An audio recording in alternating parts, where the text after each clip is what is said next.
from beginning to end, there's always going to be, in my opinion, one star team that's going to be doing something. Like for the observers, man, they have their work cut out. This is going to be the most aggressive group out of them all as well, because all the top teams, typically prefer more of aggressive play style. Besides, like maybe Nova, they might take it slow, like we heard Seven said. But regardless, this is going to be in my opinion, the most exciting week to watch out for. Absolutely. I mean, there's so many just real massive hopes, not only for this group, but to win the entire thing, right? I mean, obviously, as they were saying right at the end there, defending champions coming through Nova Esports. Vampire off their little bit of a dip after PMWI, after that dip in performance. Can they regain that international prowess? And HVVP obviously coming in, slugging, always the bridesmaid, never the bride. Maybe this time around they will be up there on the podium. Yeah, it's just, I mean, if you rewind the stream a little bit, when we were introing these teams and we saw their accolades, it was like back-to-back teams all had first place finishes, second place finishes, and their respective regions. So these are the juggernauts all coming in and colliding right now in the PMGC and the global championships. And we still have the group, the first group, and we have a third group coming up next week. So this isn't even like the grand finale, but it sure does almost feel like it already. I mean, some of these juggernauts won't be able to make it directly as well, so we're going to be seeing them again. There's only of those 3 direct qualification spots over towards the PMGC Grand Finals that we've been talking about so frequently, and there's that limited number of spots, so we're definitely going to have to see some of these teams take part in those survival stages. You can see Fireflux taking a chill there before the games. They're getting ready. Nice to see. Paper, scissors, rock. I wonder what they're playing for. No, I do believe that is Donuts, right? I think that's Lufa. Lufa playing rock, paper, scissors. Lufa coming in from Blue Bees of last year. Like, there's so much experienced players, experienced teams here. What I love the most, right? The competition, the teams just get better and better each year, obviously. But also, shout out to Tencent for the tournament format. I feel like every year they innovate the tournament formats a little bit, and it gets more and more competitive as well. Now we have, like, how many teams do we have competing right now? 24? No, wait. Way more than 24. But 16 teams per group. So per it's like group. 40, yeah, it's like 40. It's 48, right? Yeah, 48 top teams from all around the world. And then they cut it down. They give them more than just one chance. It's like an absolute grind fest. And at the end of the day, when we're talking about battle royales, when we're talking about PUBG Mobile, the name of the game is consistency, right? So with this new and improved format, in my opinion, they give a chance for these teams to get their consistency in, and then the top teams will definitely prevail out in the end. And so it's just like each year, man, the action just gets better, the format just gets better, everything about PUBG Mobile just gets better. Absolutely. I have to agree. We were talking about the format quite a lot last week as well, because it's a little bit of a change, as you mentioned. And this idea of having essentially 3 tournaments, 3 weeks in a row, has been so exciting to start to follow over in Group Red, coming into Group Green. We're looking at this being very excited as well. Group Yellow next week is going to be phenomenal. And then we've got those survival stages, that last chance qualifying stage as well, to get towards those grand finals. I mean, there's 4 tournaments week after week to be able to get into this grand final, and then we're going to see an amazing grand finals, I'm sure, at the start of next year. Yeah, there's still a grand finals coming up, right? This is already the grand finals, but there's a grand finals coming up. And we're talking about the format changes. Let's talk about the actual game changes as well, Blank. They changed up how the zones work, the zone damage as well, and in my opinion, it's made the game even more competitive on top of everything we just talked about. Yeah, absolutely. I mean, it is going to, especially on Sandhawk, I feel like that's the most distinct change, right? It's increasing the tick rate of the circle damage in the later circles, which means that those heal strats are not possible. It changes the dynamic of the game incredibly strongly, I suppose you could put it, to a stage where you can't go for that strat that quite a lot of teams have relied on. Oh yeah, definitely. I know Enigma Galaxy, one of the teams definitely impacted with that Sandhawk change. Last year we saw them just consistently met out on Sandhawk like to second place like almost every single time. But besides the Sandhawk, damage circle tick change, there's also the circle change itself. Like we don't get as many hard shifts per se because the circle shrinkage isn't as big. And how that's going to impact this is that there's less, in a sense, RNG involved. When the circle doesn't shrink as much, Blank, it gives every team a chance to navigate their way in without having to do, what we would like to call like a YOLO rotation of sorts. So it also gives teams all a fighting chance to get to the next circle and not just have to cross their fingers and, hope they could rotate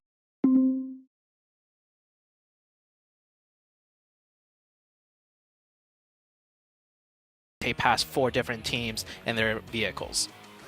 Yeah, I mean, it's going to be really interesting to see how this specific lobby is going to take to this one as well, Zute. I mean, we're going to be kicking off with the first game, though, and it will be over on Erangel. We're going to take to the skies. Oh, let's get this started. The very first match for Group Green, the Group of Death. We got so many teams to keep an eye out for. I'm wondering if there's going to be hot drops as well, because usually when you get top teams, those teams like to claim their territory. They don't usually just give it up, and with so many of these top teams in here, I'm expecting some sort of clashes for maybe the entirety of the first day for every map. Playing path from Georgia Pole down to Novo Repnoya.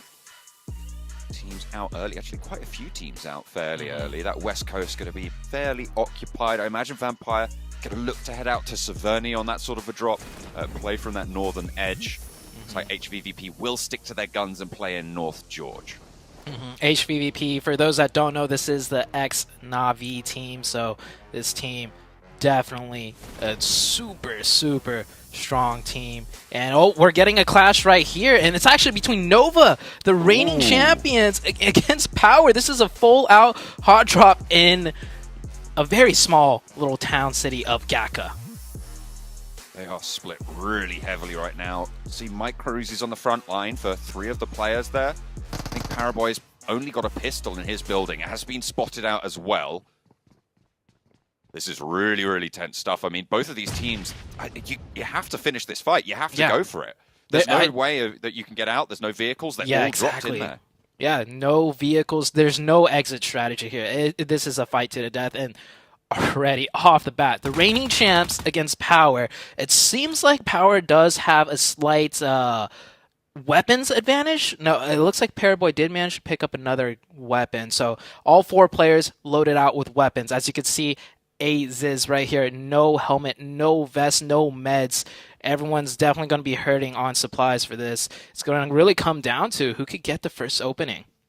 It's going to be really interesting as well to see the first outing of Nova in this tournament. Are they going to be a little bit more cautious? Like Seven said, it seems like maybe at the moment they are. This is a really interesting standoff because each player dropped on a unique building. At the moment, I think the really important part is order up on that up on the tall building. But there's a Power player out in the little shack on the outside there who might be able to spot it. No, the sight line's not quite going out there, but order in a really valuable spot. Definitely, this is a huge stalemate too. And Nova's playstyle, they aren't a very aggressive team. Like we've heard Seven said, I don't think they're going to be making the first move. So it comes down to Power. Well, the Power being like more of an inexperienced team, at least when it comes to the PMGC stage, I don't feel like they're going to try and make a first move either. Like they'll throw out the nades. If they get the nade knock, then they might go aggressive. But if no nades hit, I don't think we're going to see an organized push effort, at least not for a little bit. They really are playing this slow. Look, Paraboy seems to have run out the back, and they may be looking to just get out of it. Because, I mean, we said it was a little bit of a stalemate, but if you're running away, if you have that full side, you can use the buildings as cover to run across to some more buildings, maybe pick up a vehicle and form an extraction unit. Also, we do have to keep in mind, we do see one player, if you look at the minimap, has ran away. It is Paraboy. Yeah, Paraboy has backed off entirely, and I don't know if Power sniffed this out, if they just have a feeling, but now we see Power making a move with those smokes, laying it down, clearing up one more building. That is one more building in their control, and you see Nova doing the same, backing up a little bit. Now, Paraboy's call back because they are getting pushed, and Paraboy's already tagged down extremely low, so I think they saw Paraboy running away, which prompted this more aggressive stance from the Power team. They've changed it up, and now Nova are kind of backed into a corner on this one. They might not be aggressive, but they're going to have to dig deep here to keep themselves going. A catch on the cross from the Micro Uzi spray, and King's the first to go down here. A push comes through from Power as well as they start to vault in the windows. Paraboy seemingly no meds. Order on the outside. They'll need to be wary of this position, but I don't think it's going to be caught. Fortunately, Jimmy, stalwart on defense for Nova, will be able to spot Kante on the sidelines. At the top of the building, there's 2 players from Power as well. Ooh, Order's position is so smart. He's waiting. He's taking shots now. He's going to be able to get one. No, he gets one down to 1 HP. They find out Order. Now the Order is isolated completely. The rest of Nova needs to play aggressive to capitalize off of Order's position, but Order goes down. They did get the revive onto Paraboy, but it does not look very good for Nova whatsoever. Nova's backed up 3v3, but King and Paraboy down to 1 HP, and I don't think they have any meds. It's been basically no loot. 1 building's worth of loot for each of them. Spray's crucial around the corner here. King looking to fall away from it. Paraboy's good for 1, good for 2 as well. He lights up Power and keeps them alive. Only a sliver of HP now. The tables have turned, and it's Paraboy to stand up for Nova with a small amount of HP. Will be able to do it. Pushes in for a second. King's out the window. And Nova can take control of Gatka. This is a world champion team. We're only like, 5 minutes into the very first game on the very first day of week number 2, and we got to see the reigning champs take a hot drop fight in a place we don't ever really see hot drops. We just saw a hot drop in that little in Gatka. In a very small, I've seen hot drops in Gatka where it's like a split drop, where each team has like a kind of 1v1 going on, and then one person, leaves to get the vehicle to isolate. But that was a straight up 4v4 in the little city, that little town of Gatka. Nova played it great. I think that is Nova's greatest strength too. They are such a strong defensive team, and I think Power kind of played right into that. But credit to Power. I think the way they methodically approached that did end up, being almost favorable for them. It was just that one corner peak that Nova played so well and took down 2 of the Power members, and then Power ultimately found themselves up in a 1v3. My question is though, Blank, was that, dominant enough for Nova to claim that Gatka spot as their split drop? Is Power going to have to, change things up just based off of that? That's really the big question, isn't it? Do you take the L there, or do you try and lean on the fact that you were in control of the fight for most of it there? Yeah, it was just a really solid double spray down from Paraboy that won that engagement, right? It was individual play that won that for Nova, instead of necessarily that that prowess that we've come to expect from them. Yeah. Another thing to keep in mind, though, I don't know how familiar the Power team is with Nova, but usually it's Order, in those close-range situations that clutch it up for the Nova team. So the fact that Order didn't actually play that crucial role, he was the first player to go down, and Nova still managed to win that out. It's kind of scary, you took down their strongest close-range player and that of Order, and you still ended up, not finishing out the fight and winning.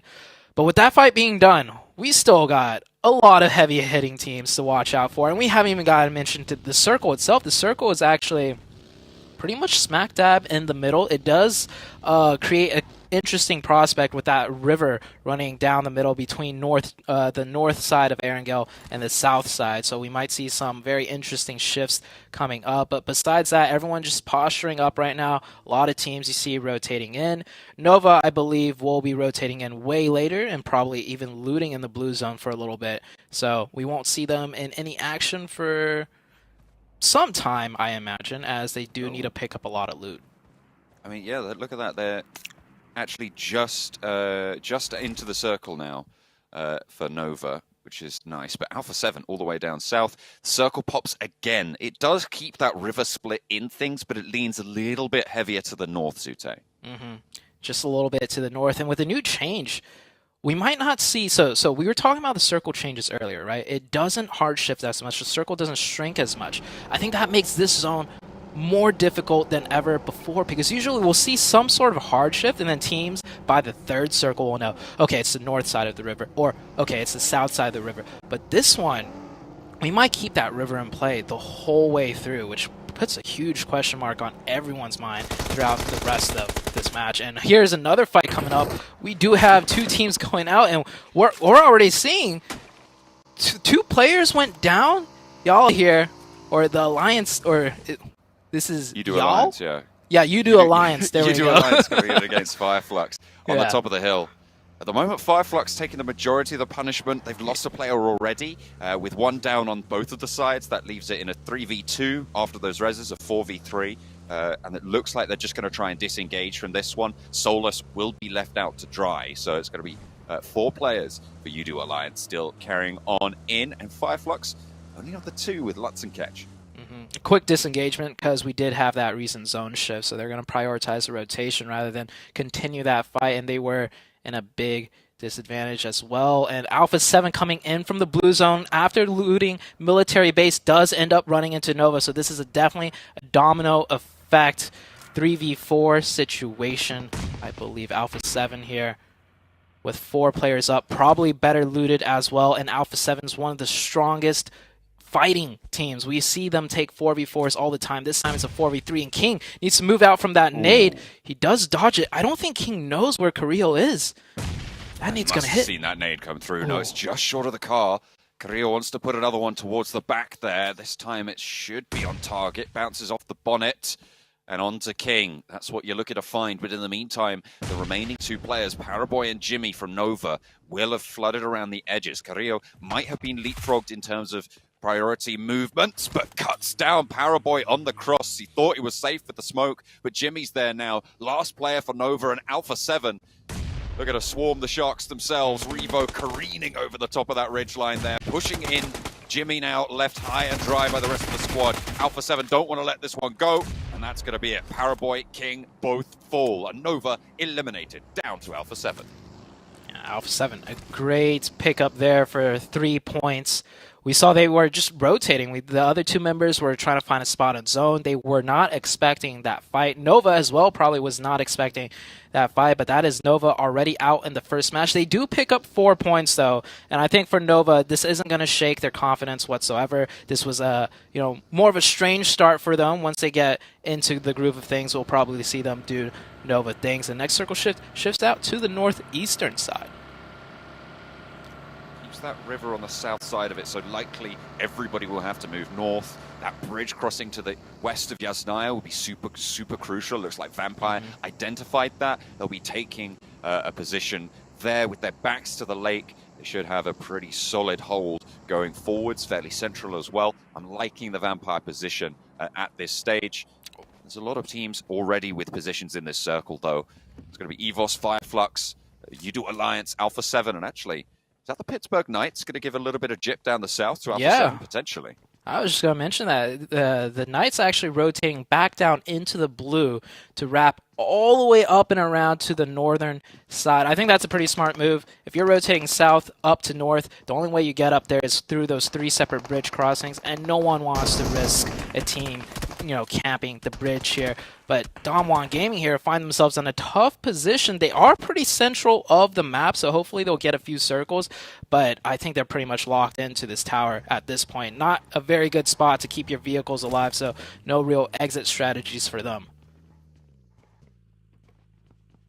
So it's a difficult position, but I mean, it could keep you alive for a very long time. If you don't have to leave, then you're going to be fairly safe, because Vampire is essentially acting as a guardian for you on that position. It'll be interesting to see the dynamics there. You do Alliance moving in from the west side, scouting forwards with 2, playing sort of as a 2-2 split on this rotate.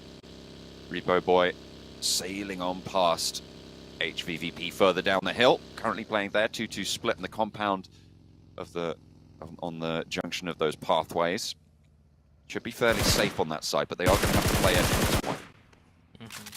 USG Donuts here taking a few shots at the Alpha 7 team, trying to creep on in onto the edge of zone. Alpha 7 always finds himself on the edge of zone. I mean, they loot military base, so they're very comfortable with fighting their way into the zone. This is going to be more of a difficult fight, though, as we do have the Knights rotating in here very late as well, running into HVVP, taking a lot of shots. Two players going down really low health. Spec is knocked out of the vehicle. Tensa down to 1 HP, and he also gets caught by Kitsune right there. Long range monsters here coming out of HVVP, and that is the Knights down to 2 players already. I mean, this is their 2-2 split. They have that outpost to the south. They can identify these pushes early, coming on through, spot with those sightlines, and then take shots, be prepared to go for that duel. Lit up by it on the ridgeline. They're actually, I think that might have been missed by Meku on the top left of his screen as the buggy crested the ridge. That is a brutal shift, actually, down to the south. Vampire Esports, though, they're laughing. Oh yeah, Vampire loves that shift. A great shifter, Alpha 7 as well. They don't have to navigate into the north where there's like 16 teams, 15, 14 teams ahead of them. Now they get a nice zone shift to the south. Same for Star Wars Esports there on the southeast, but all the teams on the north side are going to have to cascade down, and every strong position is pretty much already taken. The Knights manning that small building as a 2-man. I do imagine the team might be full sending crashing that, and here we see the rotations coming in. One team taking the bridge, the other team taking the other side of the bridge. There's so little real estate left. Everyone's fighting for every little piece of territory they can. Ooh, Inko on the far side of the bridge right now. 1 Million Gaming trying to play on the close. They both went past Down One, who have lost 2 of their players. Vampire Esports taking shots out this way. They have got the cover from the tower. Hopefully they can get those reses through. 1 Million moving across. You can see Marshall there on the bottom of your screen, swimming across to the other side of the river. A really smart rotate. It's time crucial, though. It's time sensitive, because the more teams start to pack themselves into this area, the more likely it is to get spotted. Venom holding on the close side this time around, but they're not going for the engagement just yet, Zute. Yeah, I love that heads-up play from 1 Million, immediately sending one player to the other side, whereas the side of Inco, it looks like they came here just a tad too late, and they're already on the back foot of things. V2 might have had the same thought, but now he's just caught in the middle. Taking a look at the rest of the map right here, we see USG Donuts in a small compound just right across from the Knights. These teams are all in the zone. Looking at the mini-map, though, we still have 3 full teams not in the circle yet. HVVP, Udo Alliance, and the EVOS team still have yet to make their way into the circle. And here we see HVVP just slowly, methodically working their way in. They do like to sweep, and when they get on the roll, there's very little that can stop them. On that western side, teams better watch out. In the meantime, Stalwart, who thought they might have to cross the river, will just not have to in this gas station. I mean, this is such a strong position for them to be surviving into the top sort of 6 teams moving forwards. Pittsburgh Knights getting hunted down by HVVP as they turn their attention to another team over the hill line. Double but knock. 2 of them get lit up. They just struggle to get through the door. Kitsune might be able They're gonna to push get in for a res. Is this a push coming through? Potentially. I mean, the USG Donuts do have the tempo on it, but HVVP do not want to let this one go. This is half of their roster. They can't afford to let it go at this stage. 14 teams alive. Meku moving in for the backup. If USG pushes this, I am thoroughly impressed. Rarely do you ever see a team further into the zone push away from the zone to take a fight. Those 2 knocks definitely made them think about them. We saw them, you know, thinking about it, which I love. They went to a higher ground position, see if they could get another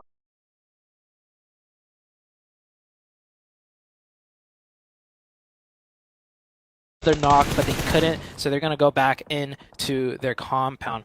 A nice attempt there, right there. Skylights right now, holding down the gas station, pinning down Udo Alliance. Udo Alliance is in the zone, though, but both of these teams on the edge of circle. Vampire Esports starting to leverage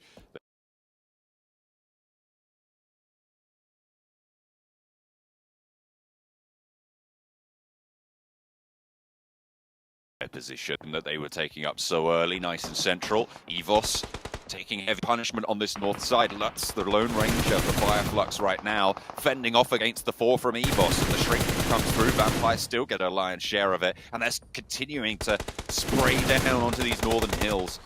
Udo Alliance taking the shots over on the north side as well, uphill, but not really finding the opening too strongly. They've yet to make that full-mounted push. The fight did conclude over by the bridge. In the meantime, as Inco fall, but 1 Million Esports not looking super healthy either. We have ST on the other side from the gas station taking shots, picking down 1 player. And Star Wars, they have to push into zone. they might be looking at 1million's position next, especially since, you know, they did see two teams fighting here the whole time, and yeah, they're going to make the push. Very smart push. They're not going to take the bridge because we have two teams right now across the bridge with sidelines, Damwon and Vampire, so they're going to swim across top already, making a slow swim over. He's going to find sightlines. That smoke helping top out a lot. 1 million not able to see top, you know, swim on up there. Now top has found a nice position right there across the bridge for his team. We'll start to put nades over this way as well. I mean, that could be it, done and dusted. One knock goes through. Marshall's still out in the water.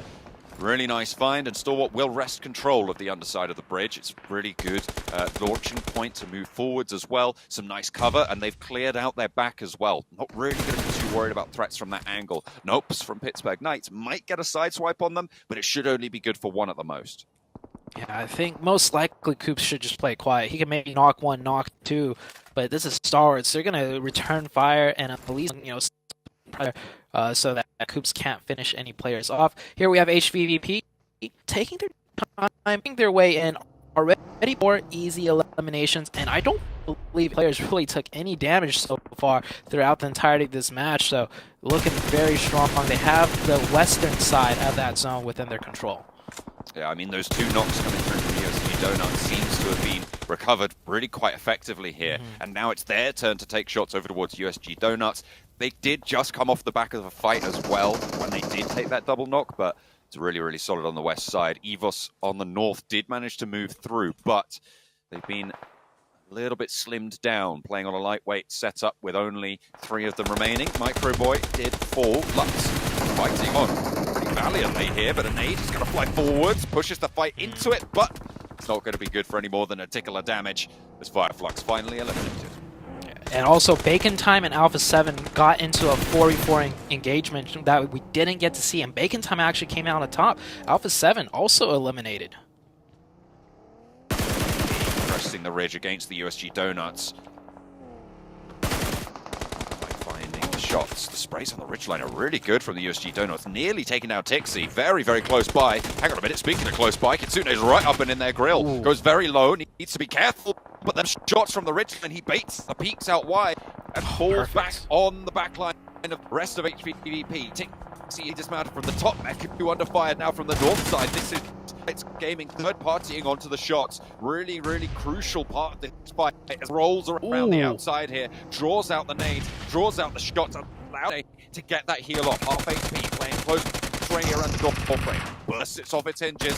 More players there. Spots one, pops up, doesn't quite get the knock, needs the challenge now, and cuts another one down. Kitsune playing well on the outside here. Wants to put a nade, actually drops the smoke to give them a little bit more leverage, but another of HVVP for the USG Donuts standing strong. Skylight Gaming on the north side of this, however, in the meantime, taking on Udo Alliance and doing the job well. Man, this is so crazy. The fights everywhere, every which side. Constant fighting from top tier teams. HVVP is still engaging with USG. That fight's not done and over just yet. And we do see Bacon all the way on the south. I'm looking at the minimap. They're spreading wide. They're looking to maybe third party that fight. Meanwhile, on the northern side, these teams still have to move on. And once again, the circle shifting a little bit more toward the southern side. Finally have their stronghold right now. Skylights Gaming, 5 eliminations, 3 players remaining. One of the strongest spots there, northwestern edge. 3 teams left currently with 4 players alive. That's Vampire, Damwon, and USG Donuts. They're not all out of the woods just yet. Bacon Time, they're going to scout around with this buggy. They've heard the gunshots from this area. They want to try and get cooking. Matic. The last one up for HVVP. Very quick switch right there when they knew they were starting to lose a fight. He plays quiet, plays slow. Damwon Gaming pushing into the Vampire Esports. They were friendly neighbors for most of this match, but now no longer as the new zone has shifted towards closer to the Vampire. 1 million third party assistance. Shots on one team, but both teams, they're looking to make their play now too. Everybody catching flack there. Vampire on 3, gets knocked on a big push in forwards. Will get the flush their way, but it will be the end of down 1 as they go for a push spoiled really entirely by 1 Million Esports. The two players there really playing pivotal on the outside, and they're going to have oversight on the lead from this compound, which will be coming through any minute. Yeah, they have that compound, but still not in zone. Star Wars also not in zone. I do imagine they'll go out next, unless Top War Action can hit some nasty shots onto the Bacon players, but the Bacon players are watching them like hawks right now. They're going to have to crest over wide into the open and take some insane challenge shots right there. Vampire needs to edge in just a little bit as well, and 1 million... I think they're going to try and prone. They're going to try and prone their way all the way through wide into the open. We'll see if they make it in the next couple of seconds. Playing as the Snakes on the eastern side. That road ahead of them, though, is going to be really, really tricky. Vampire spotted. They're not Snakes anymore. They're up and they're fragging out. One knock and a flush, followed by a second. The vehicle goes up in smoke, and with it, Vampire Esports. Yeah, now they have to run into the sidelines of Skylights right there, so it's not done yet for 1 million. It looks like they are getting cut down as soon as that smoke is gone. Oh, no. Marshall caught wide in the open, and that is 1 million out. Star Wars Esports also about to be taken out, I believe. They do find a tree. They made it in the circle, but the circle has once again shifted away from them. And, oh, the sightlines from both different teams, Skylights and Bacon Time. Oh, not looking very good for the Star Wars team whatsoever. Only one team remains up at 4. That's the USG Donuts playing from the western side. They fended off HVVP. Can they fend off the rest of this lobby with 5 teams remaining? Looks like we have 3 main contenders. Skylights, Bacon Time, Donuts. 2 foodstuffs, but only one can reign supreme. Personally, I prefer the Donuts position, as they do have 4, and they have the high ground control. They can work their way in, cover their lines. And you see Missile right here, driving around, finding more info, creating space, and deciding what their next move should be. Skylights Gaming, though, in a good position. They may only have 3, but they do have that ridge to work with on the northern side. I'm going to just drop this piece of knowledge on you and move on real quick. Bacon Donuts. That's all I have to say about that. Oh. Think about that if you want to, but we're going to be thinking about the game for the rest of this one as well. From the north side, Store are eliminated there as well. Now Skylights Gaming can start to move forwards, play up towards those ridges, and we have our big 3 to fight off against each other in Zone 7. Down to 3 teams.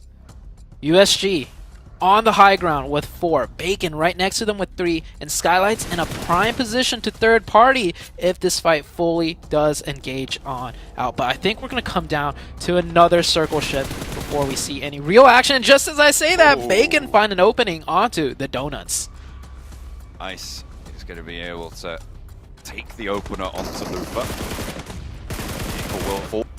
Shot sent back his way, but he's behind. Stay strong for Bacon Time. This disadvantage will be crucial. And Nate sent in as well. Bursts a little bit high. It looked like it was on the mark. A bit too long for the best shots coming in from Sky. Looks like Donuts are the main throwers. That nade was perfectly placed. And the burn down from Lufa will end. Is heaving USG Donuts on 2 active players with the knock they've taken earlier. They're fending off against 2 teams on Ridgeline against 2 teams that don't look at each other. It's going to be really, really hard to hold this one down.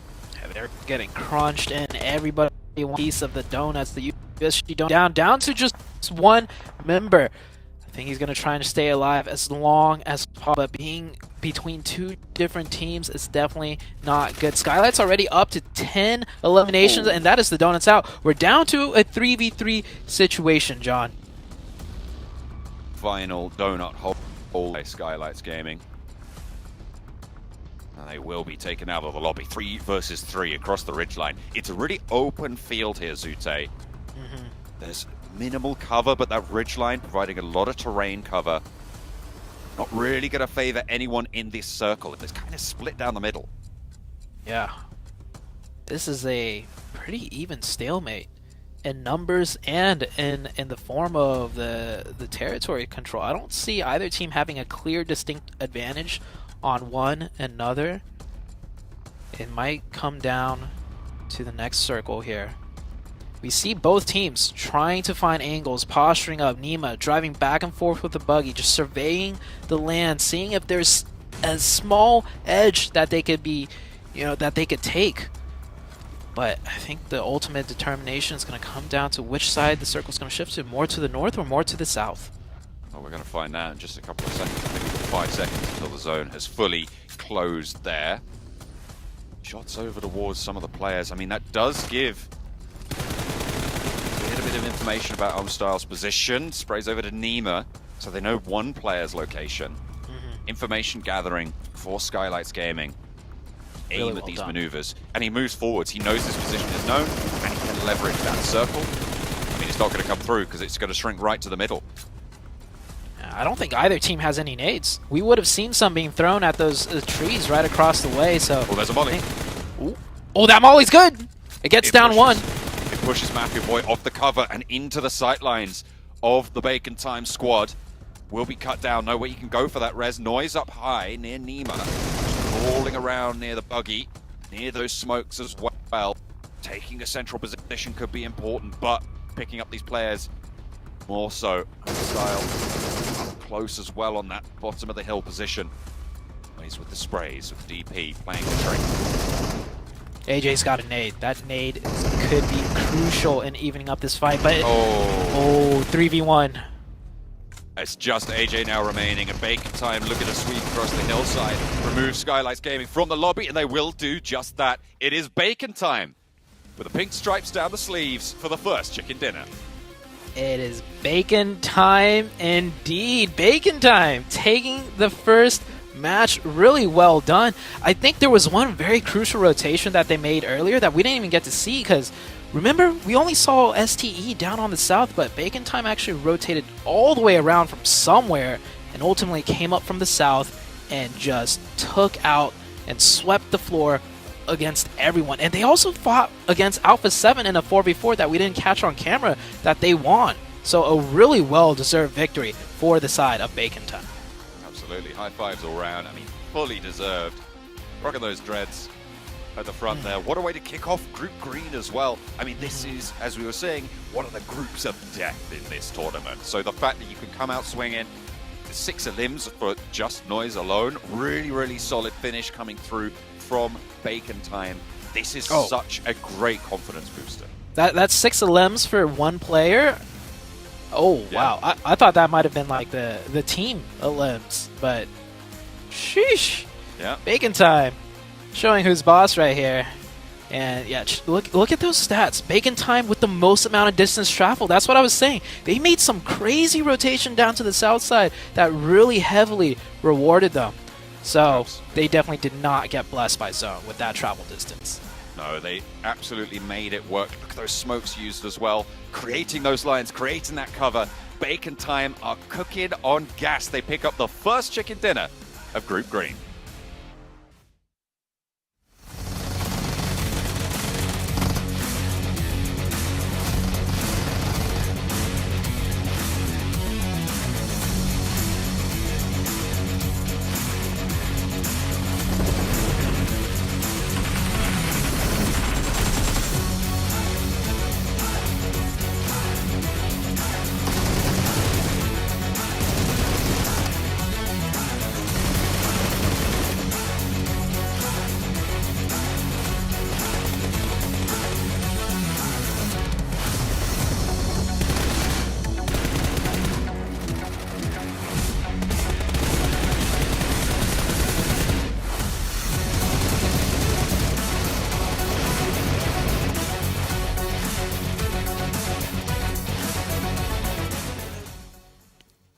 In the first match, you know you gotta bring home the bacon. And that's exactly what Bacon Time did here. What a beautiful finish here in the first game here of the day, 7. Beautiful game indeed. I mean, Sute was mentioning it. The way this team was able to perform, they took on Alpha 7. We saw what they were able to do there towards the end. Impressive stuff out of Bacon, but I also want to give some props to some other teams.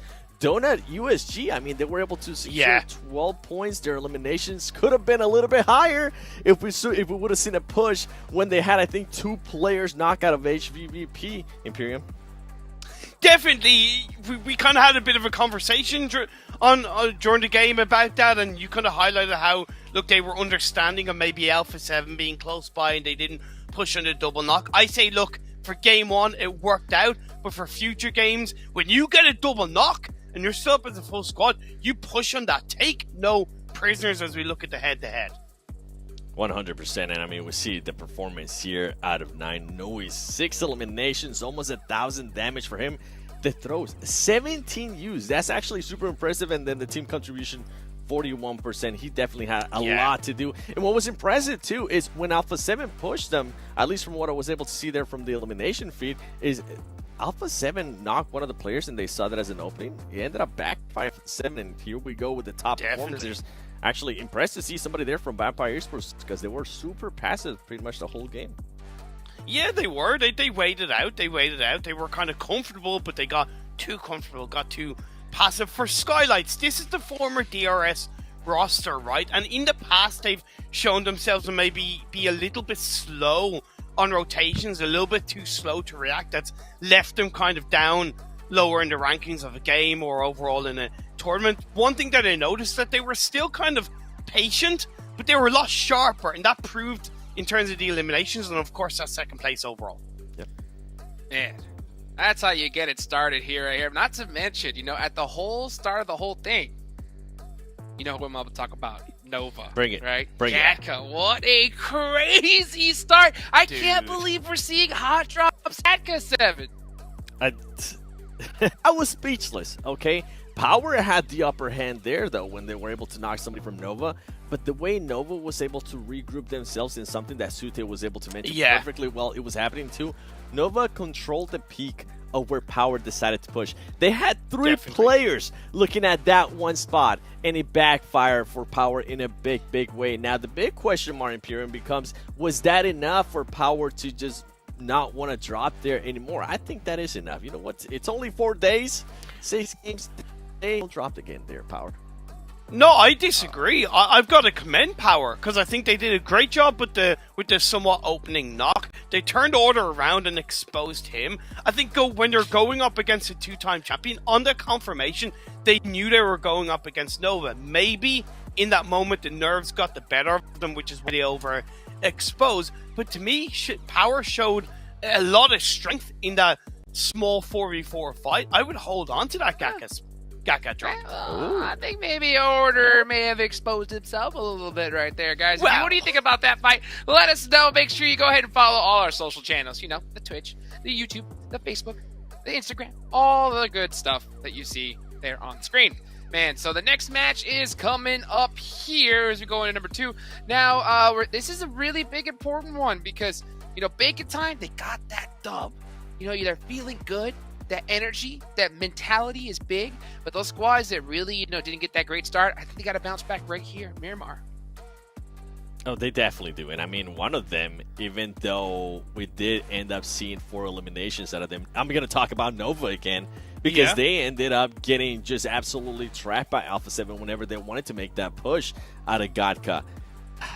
I think we want to see a little bit more out of the back-to-back champions, right? They were able to establish a little bit of dominance there, winning that hot drop. And then another team, too, that I want to see more out of, it is going to be Alpha 7 and Damwon Kia. Damwon Kia, I know you didn't like the rotation at all, Imperium. They put themselves in a particular spot that we weren't happy about.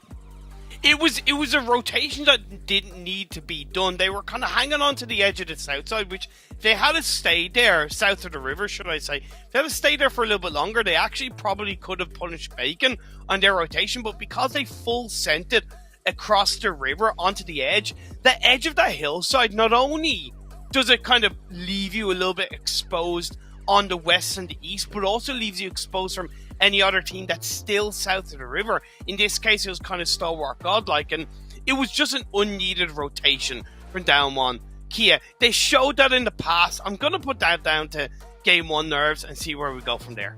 Yeah, game one's always a lot of shenanigans there, you know.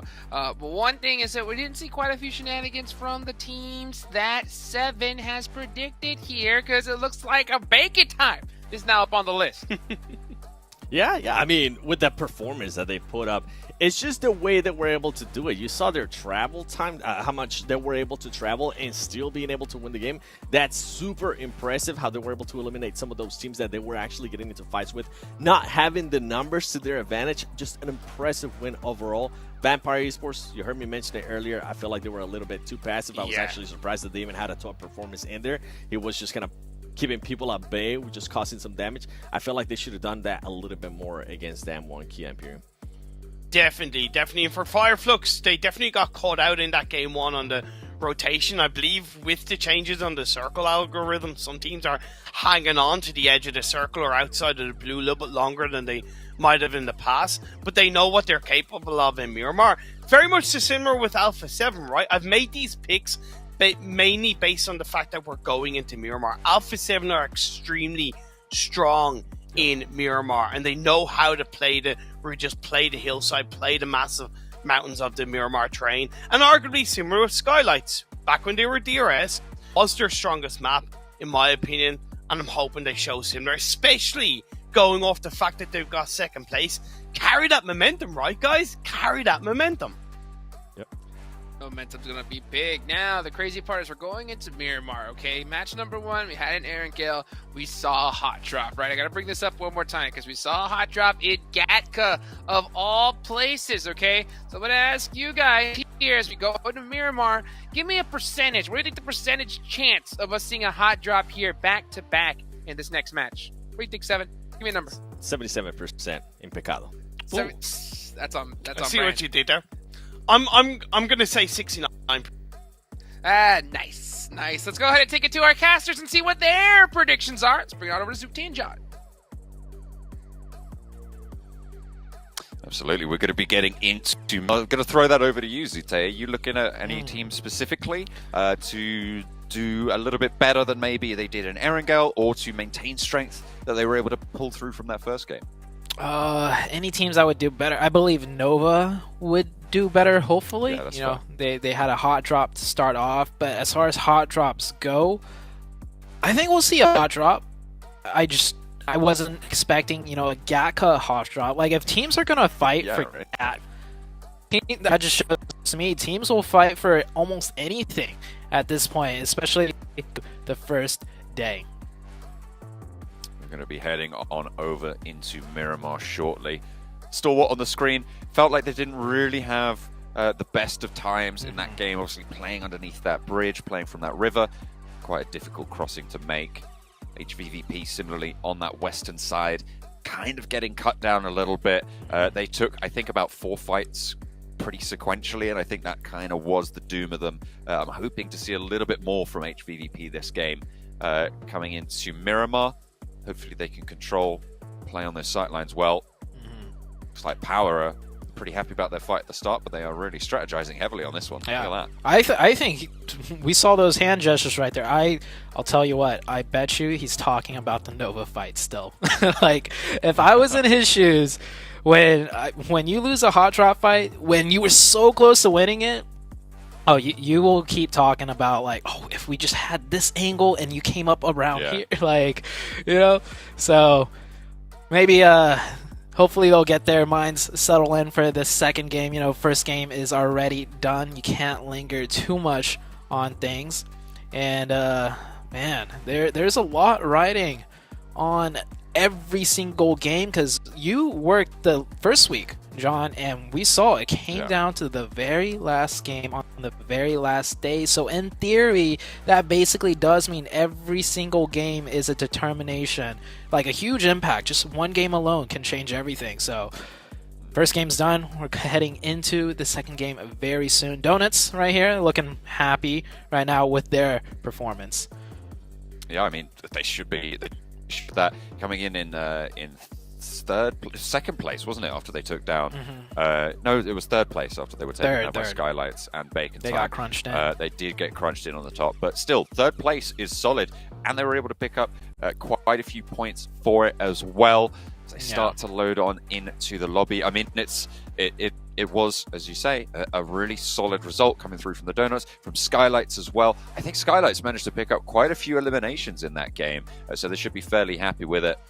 You do Alliance didn't have the best.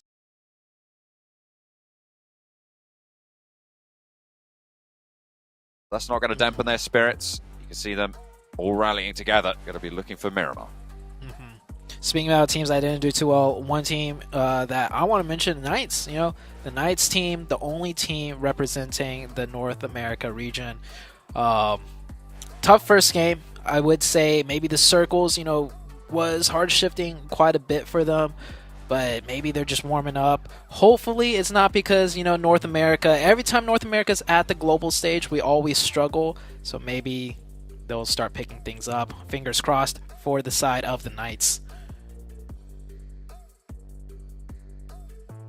Look at that concentration as everyone moves to the desks, moves to the phones, adjusts those desk fans. We were admiring the desk fans in week 1. We were thinking about, is there some priority in terms of the color of the fans that you go for? You're trying to match the outfits. Looks like Skylights are going to match that one. Blank was a fan of the pink fans. I think I'm a fan too. I like pink. That guy's rocking the pink hair too. Also, we were talking about it. The Bacon Time jersey, the pink stripes running down the sides. I love that touch. Yeah. Really cool little element, but is it going to keep them cool in Miramar? Are they going to be able to carry that momentum forwards for Bacon Time as we are into the plane once again, heading over the desert? The plane path this time heading from Campo Militar down to La Riera. This plane path, I would say, pretty good. Pretty good for Miramar. We've seen a lot of plane paths in Miramar where it's just, it really kind of just doesn't favor a lot of teams. But this northern side start is great because a lot of the looting areas are on that northern side. We only see one team, though, taking the entirety of the northeast, and that's Alpha 7, which kind of bodes to me a lot of teams are going to centralize or go down to the south, in which case we might see some more, not necessarily hot drops, but rotation fighting, like where both teams are trying to rotate towards the same area.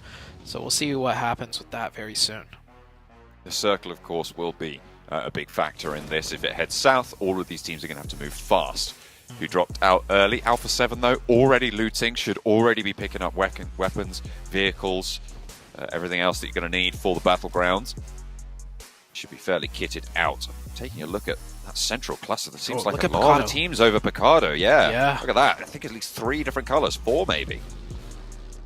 That is a lot of colors in the first circle, all the way down to the southwest. Not only is this a really difficult circle for the teams to rotate into, but this circle in general with that terrain, all the high ground.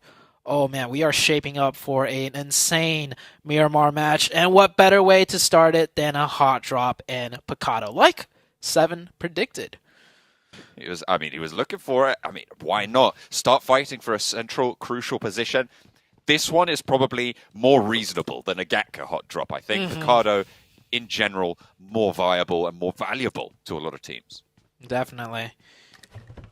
But this also means it might be a longer fight than the one we saw in Gatka, as there's so many angles to work with, and might not even be a full-out fight. There could be disengages from both teams, as there are vehicles on the north side and south side.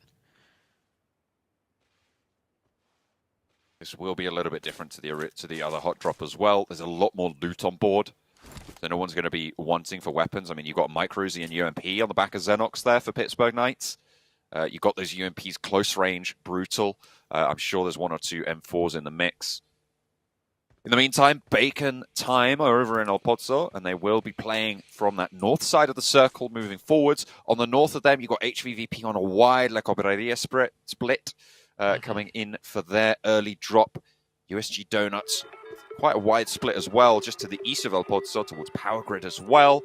A lot of open drops, but that Picado central area really jam-packed with teams, and that's kind of the main focal point on the east side of this first circle.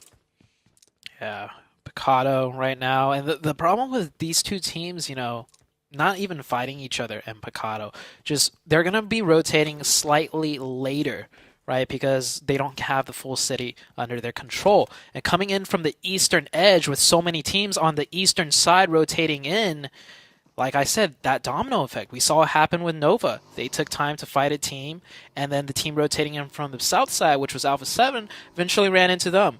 Now, for the Knights and Vampire, there is at least 4 to 5 teams on the eastern side that might be rotating through that area in the next circle stage. Having to keep your eyes out for that one. Keep on the swivel. Team down in that southwest side via the Mar will be, of course, down 1, and they'll be pretty chill over that area. Chumacera, 1 million esports. That east side, yeah, it is just going to be that main focal point. I'm interested to see if Fireflux regroup on Lutz and take a position near to Skylight Gaming, because that's probably one of the he's one of the more central positions and could be fought over by a lot of other teams. Yeah, and it is on that high ground also. I am looking at the minimap, and it looks like Fireflux is indeed going to start converging onto Lutz's position. Skylights Gaming looting the Montoy Nevo region. It looks like they are also starting to spread out onto the high ground. And like I mentioned, this first circle, there is a lot of high ground in play, and it is divided by that one stretch of road that goes right down the middle of the map. Bacon Time going to be marching on down the route, the highway, and moving south at the moment. No one really contesting them. Down 1 will be a little bit further ahead, but they should be prepared for a team to be there. They should be scouting it out, getting that info. I think they might have figured something out already. They're worried about the houses. Definitely being cautious here for Bacon Time, and rightly so. You're moving into territory where the plane went pretty much directly over, so you know there's going to be teams local here. Very good fundamentals right there. You always want to scope in onto every ridge and do kind of like a hopping rotation, have someone covering all at the same time. And Damwon coming in from Valdemar, Bacon Time coming in from El Pozo, and they both reach the same location at the same exact time. It's almost like clockwork for these teams right now. They have their rotations down, they have the prime positions already in mind, and now a fight is breaking out. It looks like Damwon is deciding to pull back just a little bit, and it looks like it's going to be a full engage, actually, or disengage for Damwon. I had Damwon as one of the teams I thought might be able to make it into the top 3 in this tournament. I feel like this is a team that has never been on better form. They didn't get super far into that first game, but they did manage to sneak their way into a tricky compound, try to go for that crash. It was spoiled. 5 points on the game, though. Not terrible, and now they have a nice tucked away position on that southwest. Disengaging, I don't blame them. You don't want to fight in this scenario. You don't want to risk losing a player early on Miracle. No. Jimmy taking a lot of shots right here. Oh, it does. I feel like one of the wheels got popped out with the way that vehicle's swerving. Jimmy, though, still full HP, finds the road, and he is... Oh, headshot right there. Oh, at the last second, it looks like Jimmy will make it out of there alive. That was quite scary. Jimmy driving away. One shot to the head. That vehicle is perfectly fine, it actually seems like. And Nova's going to continue on with the rotation. I don't know how much deeper they could get into the circle, though, because they have a rather later rotation, as there is a lot of teams already posturing up near the center of the zone. I mean, they're moving to the north side of Chumacero as well, which is going to have a lot of potential for getting shot out. I imagine that's going to slow them down, drag them in like molasses, and keep them from stretching out in terms of getting away from those teams further out to their east. HVVP, they're playing from that north side on their Chumacero split. On their Copraria split on the north side, moving down south. Alpha 7 will be tucking in behind them, so maybe, again, Alpha 7 playing that late entrance game, which won them the fight against Nova last time and took them a little bit stronger into those circles. On the eastern side of things, we still got teams needing to rotate in. 2 teams already covered in the blue, Power and Evos. Looks like they won't decide to fight here, which is quite smart. Blue zone's coming in, and also the rotations are just going to get harder and harder the longer you take to make them. The Knights with a really good disengage out of Picado, already getting closer to the center of zone, and looking at Picado, the Vampire team, Vampire Esports, still there, looting up. So like I said, slowing each other down. Cool. Knights are going to make the heads-up play to rotate, and yeah, that's a tough circle shift right there. It's tight on this group of teams that's already in this circle, but for the teams on the outside, it's going to be even harder. Those Eastern teams are not going to catch a break here. Power doing well against EVOS at the moment. Like EVOS only taking the one knock so far, but that should be a flush. Not going to be able to get that one back up. This is going to be the first elimination of the lobby. Hopping back over to the Picardo point, you're right, Pittsburgh Knights just fully disengaged. We've seen hot drops on Picardo, especially back over in Western Europe, in the European Championships. There was two teams that were just constantly fighting Picardo. This is the other side of that coin, right, where you have that split loot potential. Yeah. I think it works out for both teams, even if they don't fight, because there's so much loot to go around, and vehicles as well. So we'll see how Vampire does, as they will have to be the team that comes in on the edge side now. HVVP Alpha 7 on the northwest. It does look like they're going to be on a collision course. That might be the next fight that breaks out, as although the team's already in the zone, looks like they're just setting up and not really going to be getting into any full engagements. Nova did find themselves somehow in the center of this circle, doing a somewhat big 2-2 split, but I think they will group up together. And here's that Alpha 7 HVVP collision course. HVVP definitely getting shot at now, and it looks like they're going to hightail it out of there and prioritize the zone instead. Rightly so. Alpha 7 not at full force, so they don't want to take this fight either. Mafioso, way further up north, was being tickled by the blue. You can see his health bar there, suffering for it. These rotations going past the Bacon Time outpost. Using that terrain as cover. Might be visible from that area, but not taking shots just yet. Down one. Pretty close to 1 million esports now in the hills to the west side of Chumacera, just north of Valle de Mar. Down one actually have a really solid split in this next circle. Speaking of splits, hopefully the minimap will come up. Nova actually going to continue to do a huge 2-2 split, a very strong one too, controlling Chuma and the center of the zone. This Miramar game, definitely a bit slower paced, given the fact that it is Miramar, a lot of time spent rotating and a lot of difficult terrain to fight on, so no full-out engagements, but we're going to soon get into the breaking point of the game where everybody's going to start fighting around the edges of the zone. Pittsburgh Knights reaping the rewards of disengaging from Picardo. Playing on the northeast side, the zone just about to close in. Everybody has managed to actually sneak their way in somehow by hook or by crook. And it centers up fairly solidly yet again. So it is just once more compressing these teams together. Yeah, this is... And if you look at this circle, it didn't shrink that much. But take account of how many teams just lost that zone. Every team around the edge side now has to, like you said, compress further once more. Vampire taking some shots right now at Inko. These two teams do have to move on in. And it looks like Inko's going to go ahead and rotate. Vampire, once again, having to rotate on the backs of everyone else.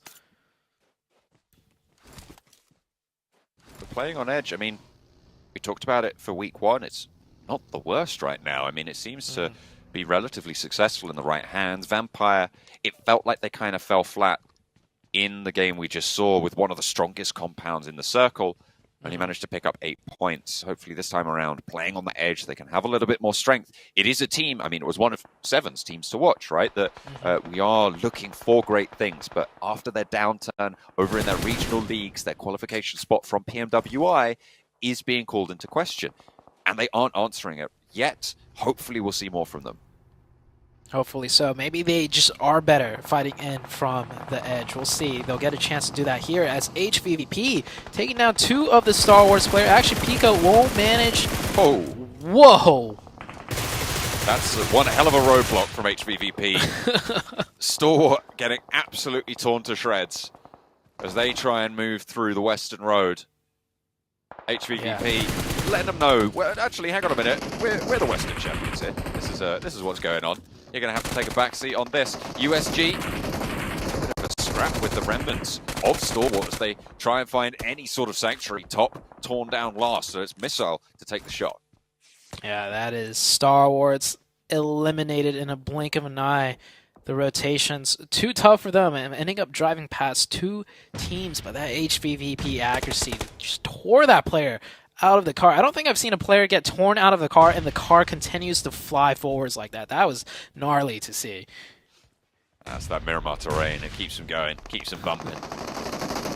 Happens, it happens. Fireflux close to the Pittsburgh Knights. Slow on roll by. To pick up some points potentially. Lutz not landing the shots with the Mini 14. Trying to get the spray on with the AKM instead, but the Pittsburgh Knights evading all danger, it seems, and Lutz taking the majority of the flak. HVVP are right around the corner as well. The Pittsburgh Knights don't really have anywhere to go that's super safe, but if Lutz is going to miss shots like that, maybe they can just push straight on up. There's HVVP, though, to slow things down, and Lutz might be able to get away with it. I think the Knights thought they were just chasing down the Fireflux team that they were whittling down, but they end up running into the four-man team of HVVP, biting off way more they could chew. And the Knights are getting picked apart now, and ooh, Lutz just getting peppered from everywhere right now. Next circle shifts on up to the high ground majority. Nova on that low ground, still in the zone, and we have lost two teams now, Star Wars and Fireflux. This is the HVVP I like to see. This is the team on the warpath, already picking up 4 eliminations on the game. Half of the eliminations that have gone through in this lobby right now, only 8 players have gone down. And they are doing work so far. They've moved from that western road over to the north side, and they're going to have to push south into the next circle. Yeah, HVVP playing this just like the Erangel game, right? Coming in from the edge, controlling the edge side, preventing teams from getting by. And it's just, this is their bread and butter.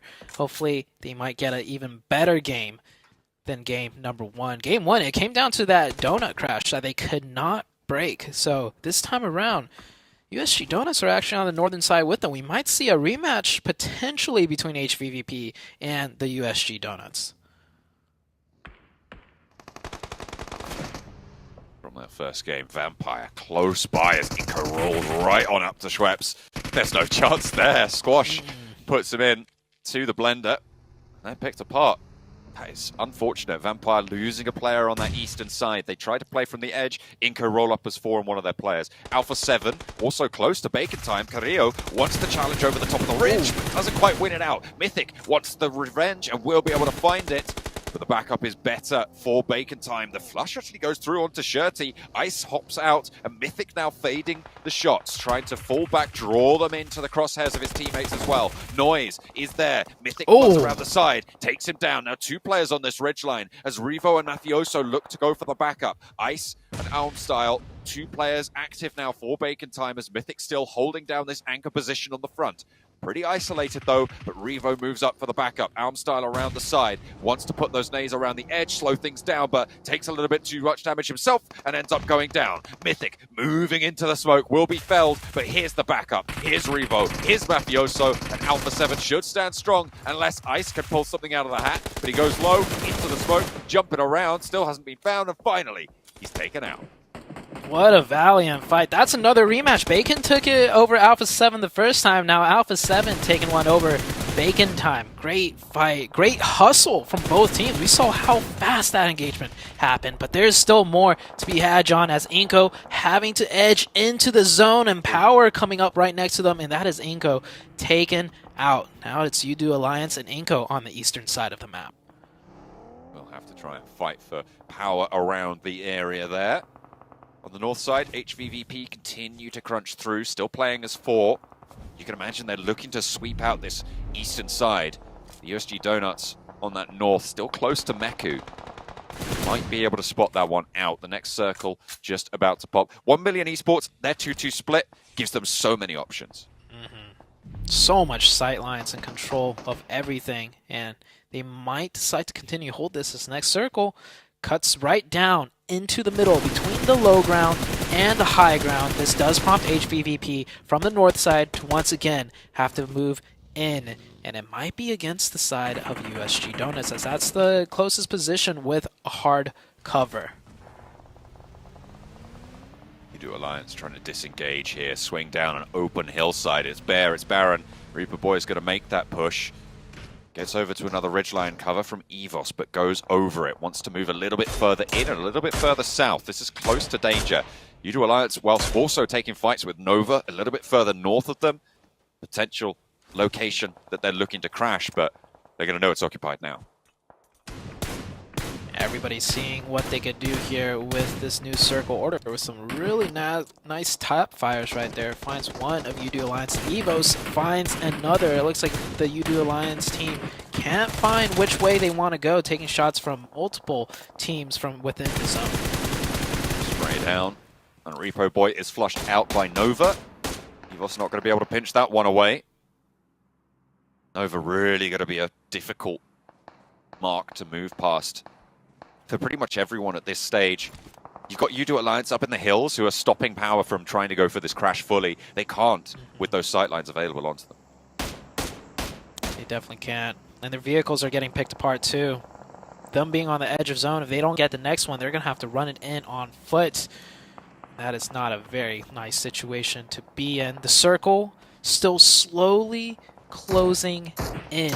We still have a couple more fights that have yet to happen. We have Skylights on the north side here with the USG Donuts and HVVP. All three teams might be looking at the same spot for their rotation in here. Matic down the hillside. AJ not tagging the buggy there.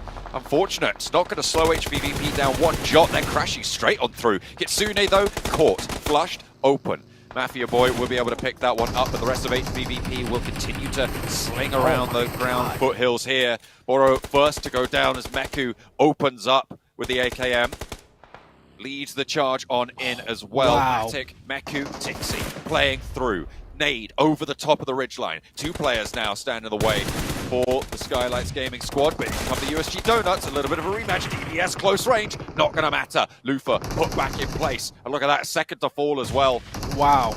Matic is down in the meantime, sure, but Tixi with the Groza will move in as Overwatch pushing on down south. They're going to have to move in and finally maybe getting picked apart, but one player still stands and HVVP will not give up the ghost. Tixi will swap the weapons, will get the knocks, and he'll keep on going. 9 eliminations. Are you There's kidding more me? on the cards. He's going to move straight on through. He's a dog of war right now. Tixi taking blood for blood right now against Skylights Gaming on the north side, moves through, doesn't want to let this one go, knows Nima's low, knows he got the tags, spots the players, no, doesn't see a crate, will go for No the spray, way. the challenge, and Oh. finally put back. It looked a little bit hopeful there. I wanted him to make it happen, but they'll have to take it. They'll have to take the 10 limbs. That was the most aggressive thing I've seen in all my years of PUBG Mobile competitive action. The HVVP, usually when you get shot at by 4 people driving in, you turn the other way. Instead, HVVP just gunned it straight to them. Almost took out the entire team while getting third-partied by USG Donuts and then absolutely slapping the 2 members of USG Donuts down at the same time with fighting another 4-man team. That was absolute madness. I mean, Oh my. It took 3 teams to take them down, right? They Yeah. were absolutely on the warpath there. 12 limbs on the game. That is nuts. That's, I mean, sure they went down here, but like that is crazy to be able to accrue that much this early.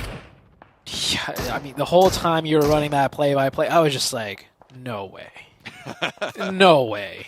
Hey, Like, I've seen these guys what? in action for like 2 months now, so I'm used to their shenanigans. They just rip those bulletproof vests off. They're just going in like, I don't need nothing. I'm going. It's like, oh, we're getting shot at by this direction? All right, we're pushing that way. Oh, man, that was a sight to behold, man. I am HVVP. I love the way they're playing. They're sticking true to their guns, like you said. That's how they usually always play. I'm glad they're not changing anything up when it comes to the global stage. I mean, they have that switch to flick, and it seems like they figured out they can turn it on here. So really, really good news for them. I mean, sure, they go down in like 10th place, but they're going to be one of the highest scoring teams in this game. I mean, top 5 for sure with those points that they're able to pick up. So really good stuff. And I said they were a team I wanted to watch here at Miramar. Seems like Nova's right to keep an eye out for them. He's seeing them in the next lobby. Shots from 1 Million Esports now controlling. This is a team that's been playing Central for a long time now, Zute. Yeah, up on the high ground as well. The angle's so nice from up here. Looks like U2 Alliance down to last member. I think, is he in? He's in the blue. Yeah, he's, or is he not? No, he's definitely in the blue. He will be. Yeah, taken down. Yeah, that's going to be it for U2 Alliance. Like I said, not able to keep any of your vehicles up. You're pretty much just locked into that shed, which adds their coffin. As Blue Zone slowly creeps in, I think every other team has kind of pretty much made their spot in the zone. You might see another knock or two come out the way, but that should be it for now until we see where the zone shifts on the next circle. USG Donuts with 2. Missile. Crawling around on the hillsides there. Paraboy spots a player up the top. Nice angle, but it's pinched away there. Forest from down 1. Able to pick up the point there. Nice result from the south side. Alpha 7 close by to down 1. USG Donuts on that top side on the north. But it's kind of between Nova and 1 Million Esports in my mind at this stage. I think it comes down to if the circle goes up or down. See very shortly. The only two, we do have Damwon too on the high ground with 4, so they could actually come into play also. And the circle does favor the high ground, as the majority of that is on this western side. Damwon now having to make a slight adjustment as they're just a little bit away from the zone, but they do have Alpha 7 close by with 3 members that they might have to contest for this next circle spot. The good news is they're down to 3. The bad news is Alpha 7. We know how strong this team is in a fight. We've seen them scrap it out before. Taken down by the previous winners, but this time around they got their revenge. Bacon Time did fall to their barrels. But Alpha 7 looking to maybe disengage a little bit here. These rich lines in front of them, not ideal for moving down when there's a team to your side. If you're only contending with teams beneath you, it's a little bit stronger. But because of that threat, they'll need to be a little bit more cautious. Yeah, I kind of want to see Damwon just take the initiative to take the fight to Alpha 7, because if they don't fight here now, I feel like it's just going to get more difficult for them on the next circle. But they're safe for now, so, oh, just as I say that, Mafioso catches 1 player out for Damwon. Now Damwon is down to 3, and they are kind of making their way towards Alpha 7, but after losing that player, I don't know if they have the info that Alpha 7 lost a player earlier in the match. So they might think it's an unfavorable fight for them as far as the numbers go. Nova spot USG Donuts up the top of the hill. Order empties the mag, doesn't get the knock. Instead, it's King to be able to pick that one up. They will be looking for the flush. That opens up a little bit of an opportunity as well. They're going to take it. Both hands. Nova straight up that hillside. As soon as they get that knock, they move into a position where they're on that high ground. It's really solid decision-making here. 2 versus 1 around the side of the rock, and Nova will win it out. King is taken down. Can he be picked up by Order? Can they get this res? I'm not entirely sure they have time to go for it right here, but they can crawl forwards, move into a little bit more cover, and play with this ridgeline. An excellent crossing from Nova. Oh, and also more excellent, always keeping track of the flanks. Paraboy takes some shots, though, down to 1 HP. Caught wide in the open. Paraboy is going to go down here. And that is the member of Power picking up 1, but that should be it as he is forced into the open and multiple teams taking sightlines on him. It's actually going to be Damwon that confirms that one. Nova down to just actually 1 player now. King in Order knocked. King never got revived. 1 Million could go aggressive here, but then they have Alpha 7 over the top side that could third party. And then on top of that, Damwon could choose to act off of that as well. So I think everyone is going to just kind of play things a little bit slower, allowing the Nova team to get a reset onto 3. Yeah, no one's going to make that push. It is really only 1 Million that can go for it. But they will bide their time for now. Down 1, sending a player out in a vehicle, getting some scouting done down the hill. Forest moving that party bus. That loot crate could be really quite pivotal as cover on the hillside. It would be an obvious position, sure, but it could be a linchpin for Dam 1 if they want to try and move across this hillside once they've dealt with Alpha 7. Yeah, this is so tricky for all of these teams right now. 1 Million, who had the most prime position throughout the entirety of the match, now find themselves kind of pincered in between Nova and Alpha 7. Ooh, Dam 1 Another knock from Mafioso. Steps No up for a way. second challenge, Fabian. You can't take these 1v1s in order. Mafioso low, but the rest of the team are rallying on in Alpha 7. Looking good in the fight against Damwon. They're on the swivel. Forest looks for the challenge over the ridgeline and puts Mythic back, but won't fall for another. Revo deals with it, handles business. And Alpha 7 stay alive, but they will have to get this res onto Mythic. This is Nova's go time now, with that Chaos Zone into the Alpha 7 ranks, leaving 3 teams alive. That nade over the top puts 1 million back in their place. Yeah, 1 million. Even though they have the numbers advantage, with all 4 players coming out of one little chokehold, might not actually play out into their favor. We see the nades coming in, a lot of nade damage, and also Alpha 7 over the top, taking shots at them as well, and that is 1 member down from Venom. Venom falls on the outside, gets to cover across the way, but Nova are spreading out their line very, very effectively. Shots again from Alpha 7 up top. 8 eliminations with 2 in the oven to pick on up, but Nova steals one of those away. They pull it out, and they pull in 1 million out of this compound as well. Only Lazy Boy is there. Order knocked back by a nade, so still a chance on the egress.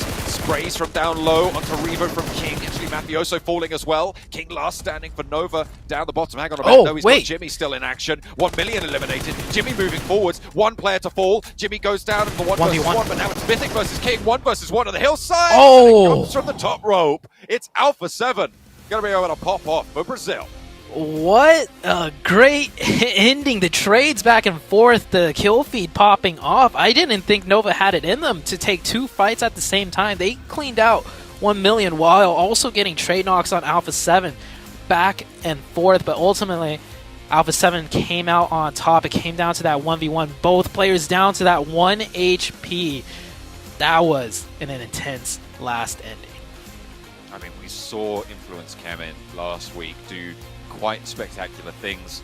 A Brazilian team again answering the call here in Group Green, in one of the hardest groups again. So phenomenal to see that. National pride through the roof right now for the Brazilians, but plenty of other good performances. Nova picking up the pieces from that first game.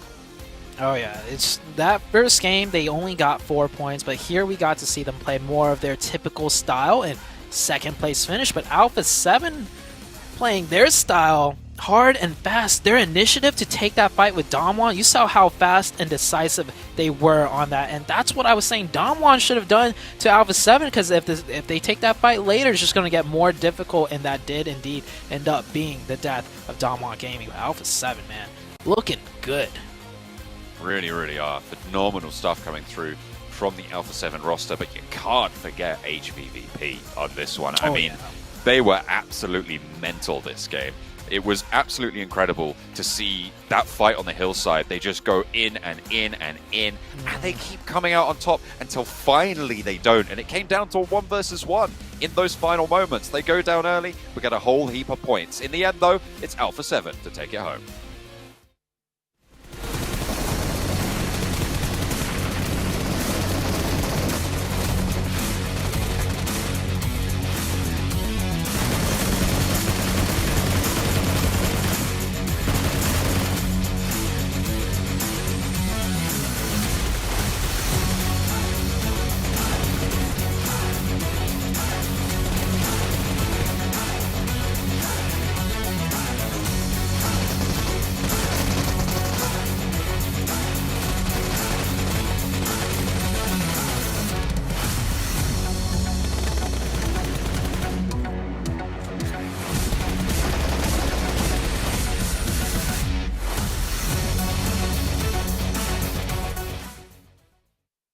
Imperium said it. Alpha 7 was the squad to watch in Miramar, and boom, Alpha 7 come out with the chicken dinner right there towards the end. I mean, man, they controlled that high ground, and they just took it over. I mean, what else can you do?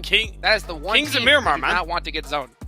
Yeah, incredibly impressive. Early on, they kind of pushed back HVVP up on that kind of northeastern side, and yes, that phase 1 did complement their drop spot, right? But then, off the back of kind of pushing HVV back, they then scaled down south, and they looked to control the southwest edge. And they were very proactive on their movements. They were patient, and it worked out in the end. That fight against Down One Gaming was so good. It was really good, but I mean, what Tixie was able to do in that last match, it was absolutely impressive. You can see the numbers right there. 6 eliminations, 839 damage, 31% contribution, and obviously we just saw what Mythic was able to do as well. Something to point out for Alpha 7 is that now it's back-to-back games that they have come across Bacon time. Luckily for them, they were able to actually win the engagement here in Miramar, but I wonder if this is something that we're going to be seeing a lot more of Imperium. Indeed, indeed. Looking at the kind of top performers, Tixie, Mythic, Mafioso, we expect to see those 3. Lazy Boy being up there 4 eliminations. He was the one player from the team to be kind of, for the majority of the game, kind of outside of the team. Like, he covered a little bit on the western edge. But arguably, he also symbolized the overall team performance. It was quite lazy. They hung on to that compound for far too long. Far too long indeed. You know, and that's what happens here, especially with these kind of teams and players. I mean, if you just make that hesitation just for a little second, they will take advantage of you. And I love the fact that Nova, right there towards the end, they realize the situation. They realize the zone. And Alpha 7 is looking at Nova and say, hey, why don't we worry about these guys here and figure out who's going to win at the end? And it came down to that 1v1. And, of course, you know, Alpha 7 pulled up the dub. But, hey, Nova putting up some big points on the board here, 7. They definitely are, and this is kind of the bounce back, right, that we wanted to see out of match 1. Is something that I was kind of hinting at. Yeah, they did end up getting 4 eliminations in the first Erangel, but it's not the performance that we wanted to see out of them. And now, if we're keeping track, technically, it's 2-0 for Alpha 7 because they end up eliminating Nova again. I want to rewind a little bit, though. 1 million. I feel like, and this is something we were talking about when we were watching the game too, Imperium. You mentioned... Now, yeah, I'm going to disagree because... I don't know if I'm gonna disagree because I don't know if that was so much laziness as much as it was fear. Think about it. You know, they knew what was coming up. They knew it, but we'll talk about that more as we go back from a quick break.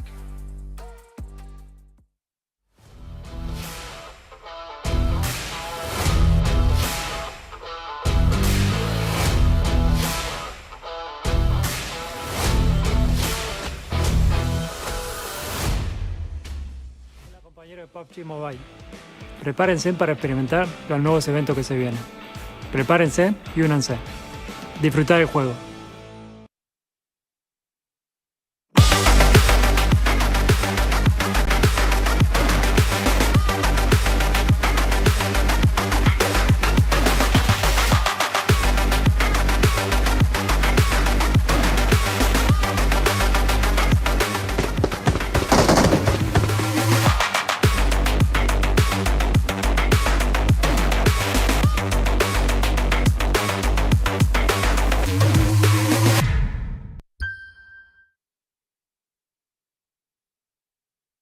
And we're back here. So back to the point that I was talking about earlier. When it comes to 1 million hanging back, you know, I know you said it could be a little bit of laziness, but I really do think it was them just seeing the situation, all right? Yeah. You look, you say, hey, you have the spot.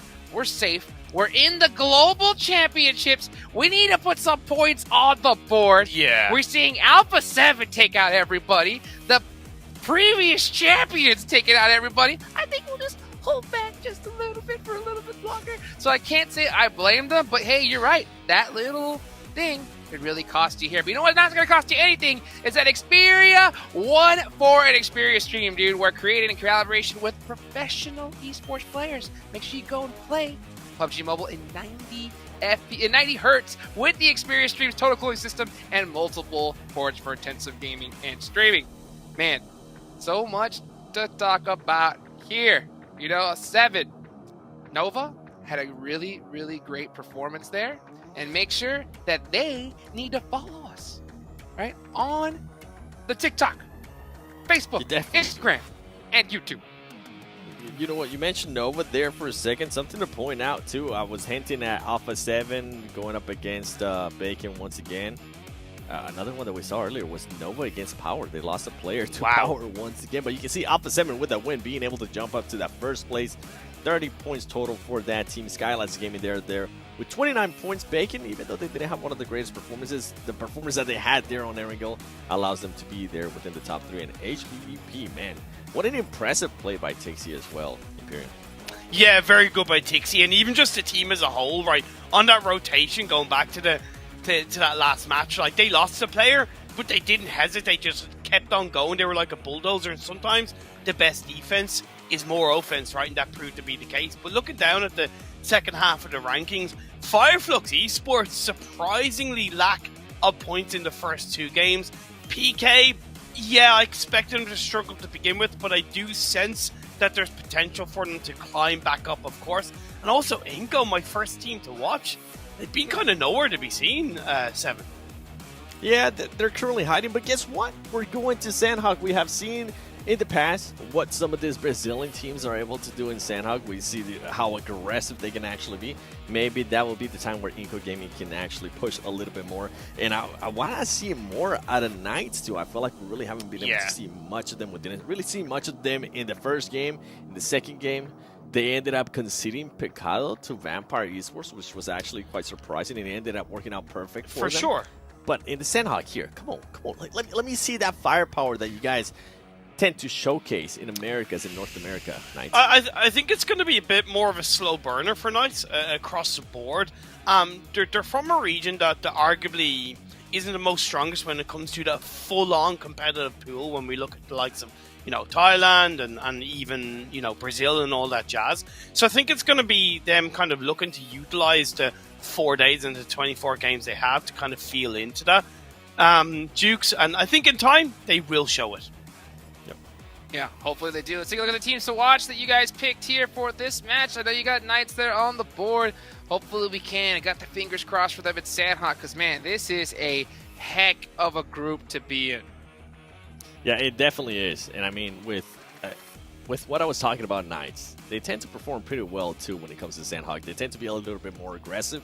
I know you mentioned they're coming from a region that's not very strong, but they continue to be that aggressive. Yeah. I would be surprised if they completely change their playing style because they are currently here in Global and more teams are going to be able to out-frag them or just be more aggressive than them. That would just be a Knights that I'm not used to. So that's why I'm hoping they actually start being a little bit more aggressive here. And when you think of Sandhawk on the global stage, you think of Stalwart, right? Stalwart godlike.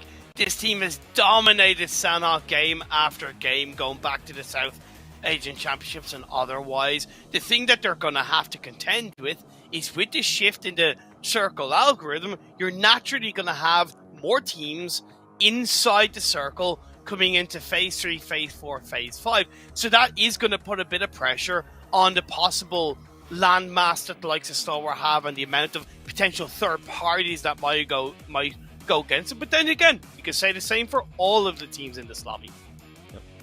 Anybody could pop off. I mean, literally, any one of these teams. We're in the big show here, and this is the hard part. It's like, we've been waiting for this for so long. This is the time to shine. It happens once a year. It's right here, right now, and you got to show up. Even the previous champs have to show up if they want to make it in the finals. They definitely do, sure. and I mean, with Sandhawk coming up, you mentioned it too, anybody can pop off. I do want to see some performances, some better performances out of Fireflux, and I'm so glad you mentioned Godlike. Because they had a horrible performance there in that Miramar. They ended up with just 0 points, and that's just something that we're not used to. I don't want people in the chat starting to put in overrated. Oh, that's tough. Overrated. That's tough. I mean, this is where it's at, and this is a lot of talk has been happening from a lot of these squads. But I'll tell you what, my eyes are gonna be on boot camp here at this Sandhawk match. Are they going to have a hot drop? We're going to take a look here into the battleground. And we see some players who are just getting ready for the Sandhawk. Oh, look at this. Wow, the Knights. Oh, Coops, not looking too happy so far. But yeah, just want to point that out because it's something I didn't really have a chance to mention. Uneven is a former NA Pro player. He's currently playing in the Japanese Pro League as well, and he's come to help to support the team from a morale side, throw a little bit of advice in between games, and I'm really hoping that his experience, his expertise will really help the team succeed in this group. Yeah, I know they definitely have their coach with them, but I mean, if they're able to get a little bit more eyes on the game and get a little bit of a different perspective of what's going on, that's hopefully going to help out the Knights even more. Skylights, this is a team that I was mentioning. I want to see even more out of them. They have showed great potential so far. They're second overall, 7. Yeah, I know. That's what I'm saying. I want to actually see a chicken dinner out of them, and I want to see it here on that first day, Imperium. And that's what worries me about Skylights, right? Is because they tend to play a little bit slower, and although they've shown a bit of sharpness in the first 2 games, it tends to be where as you get through a tournament where other teams adapt a bit quicker, they get drowned out. So you're right. I really want to see that kind of Skylights former DRS roster really show their strength in this day 1 and grab a chicken dinner. It's going to be huge. It's going to be huge. I mean, hey, you can see it's time to get to business right here. The headsets are on. These guys are getting locked and loaded, ready to go. Sandhawk's coming up, and hey, the whole first aid heal strat is out the window now. You got to go, and you got to get it done. So speaking of getting it done, let's take it on over to our casters.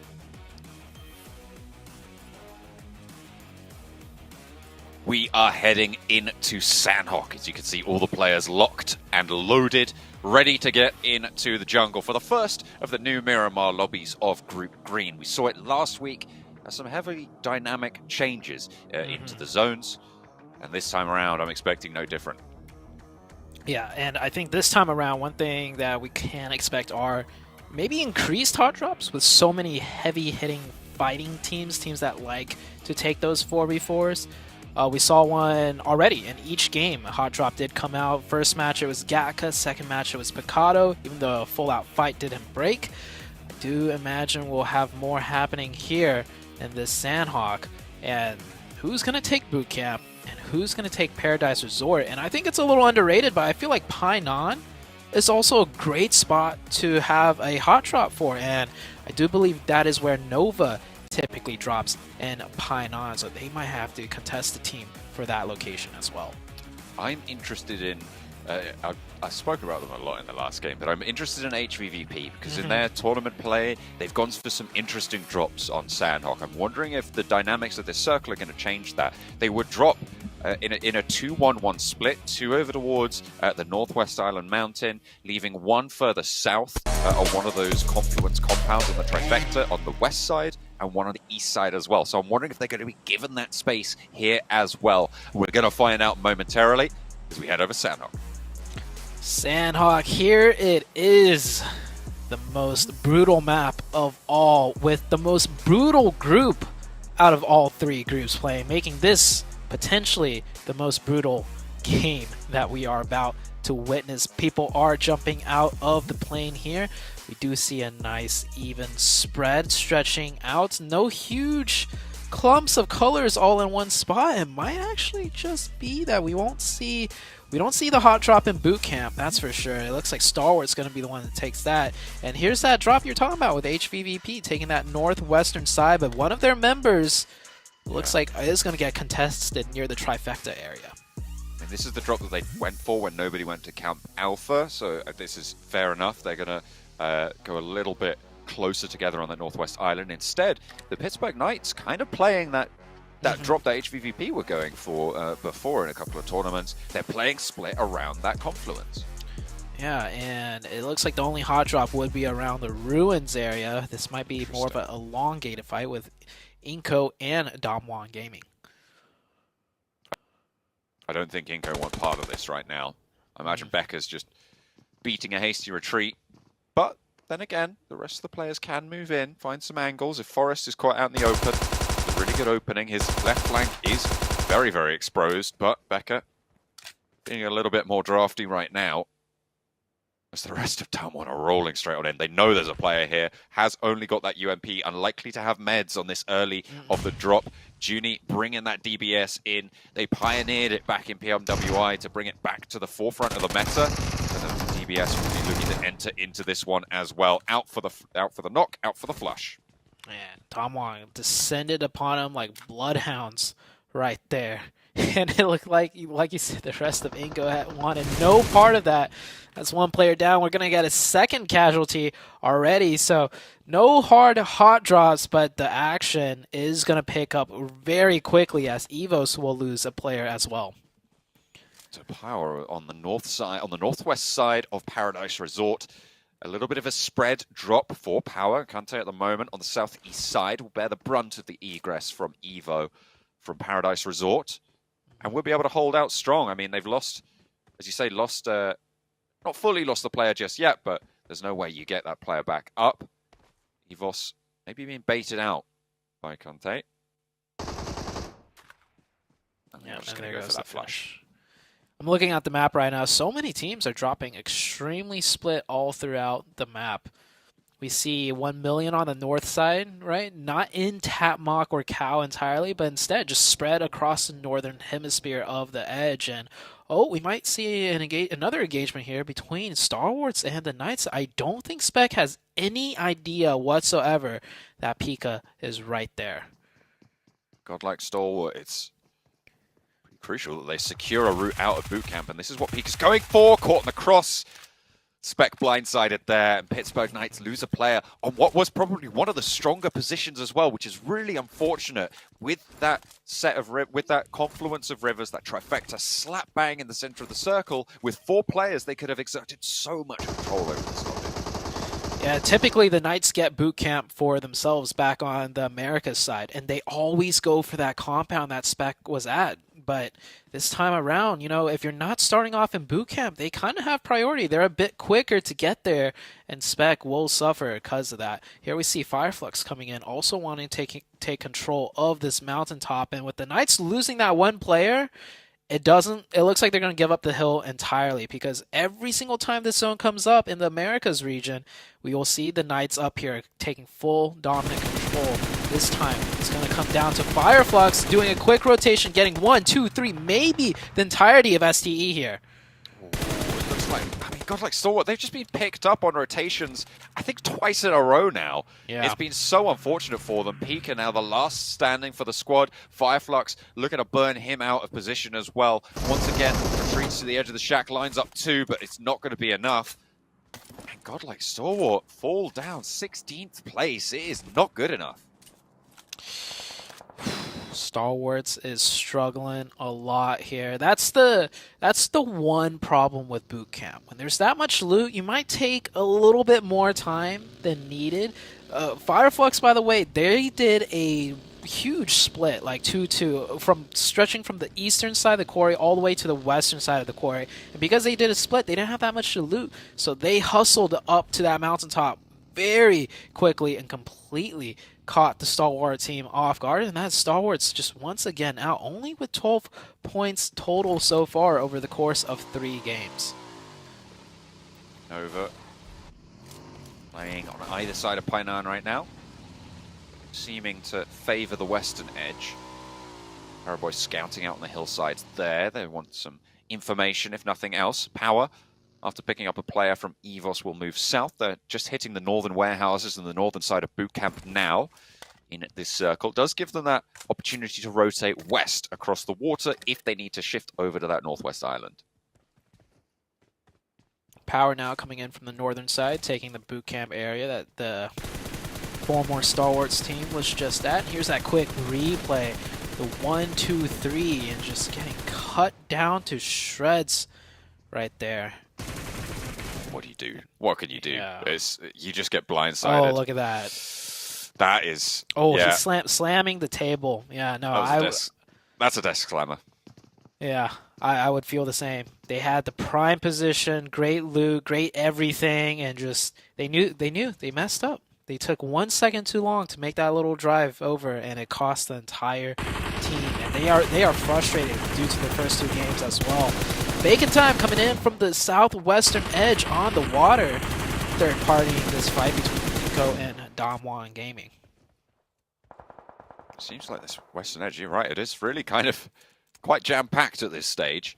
Surprisingly so. I mean, that river shore, that bridge, sorry, that is going to be very important for maneuvering around if you have to shift on the islands. But still, there's quite a few people with decent presence there. Down one, probably looking to just stay safe off this. They are all 4 alive, so playing under the bridge, it's not the worst idea in the world. They will have opportunities. There's a boat right there. They can go around and wide if they need to, but the next circle will decide the tempo. Yeah, is this the second circle? We've seen so much fighting already. Yes. Yeah. We're just now heading into the second circle, John, and it is a hard western shift. So the eastern side of the map, probably everyone knows, won't be in play towards the later stages of the game, so everyone's going to start migrating to the west, and that works out great for Bacon. By sweeping on that southwestern side, they essentially will make sure there's no one at their backs, and they're going to push out people to just only be able to worry about their front side now. Alpha 7 playing on the edge once more, but they've got USG Donuts on their northeast. That's on the back of their rotation. You can see them just peeping into the top of that mini-map there on the northeast.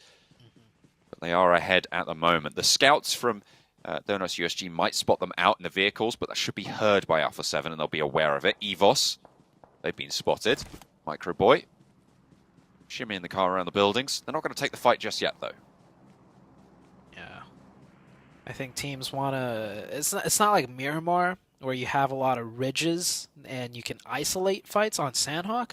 The threat of third-partying is always prevalent.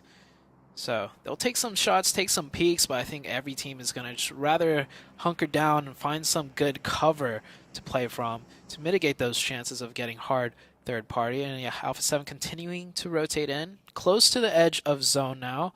USG, like you mentioned, following behind the backs of both Evos and Alpha 7.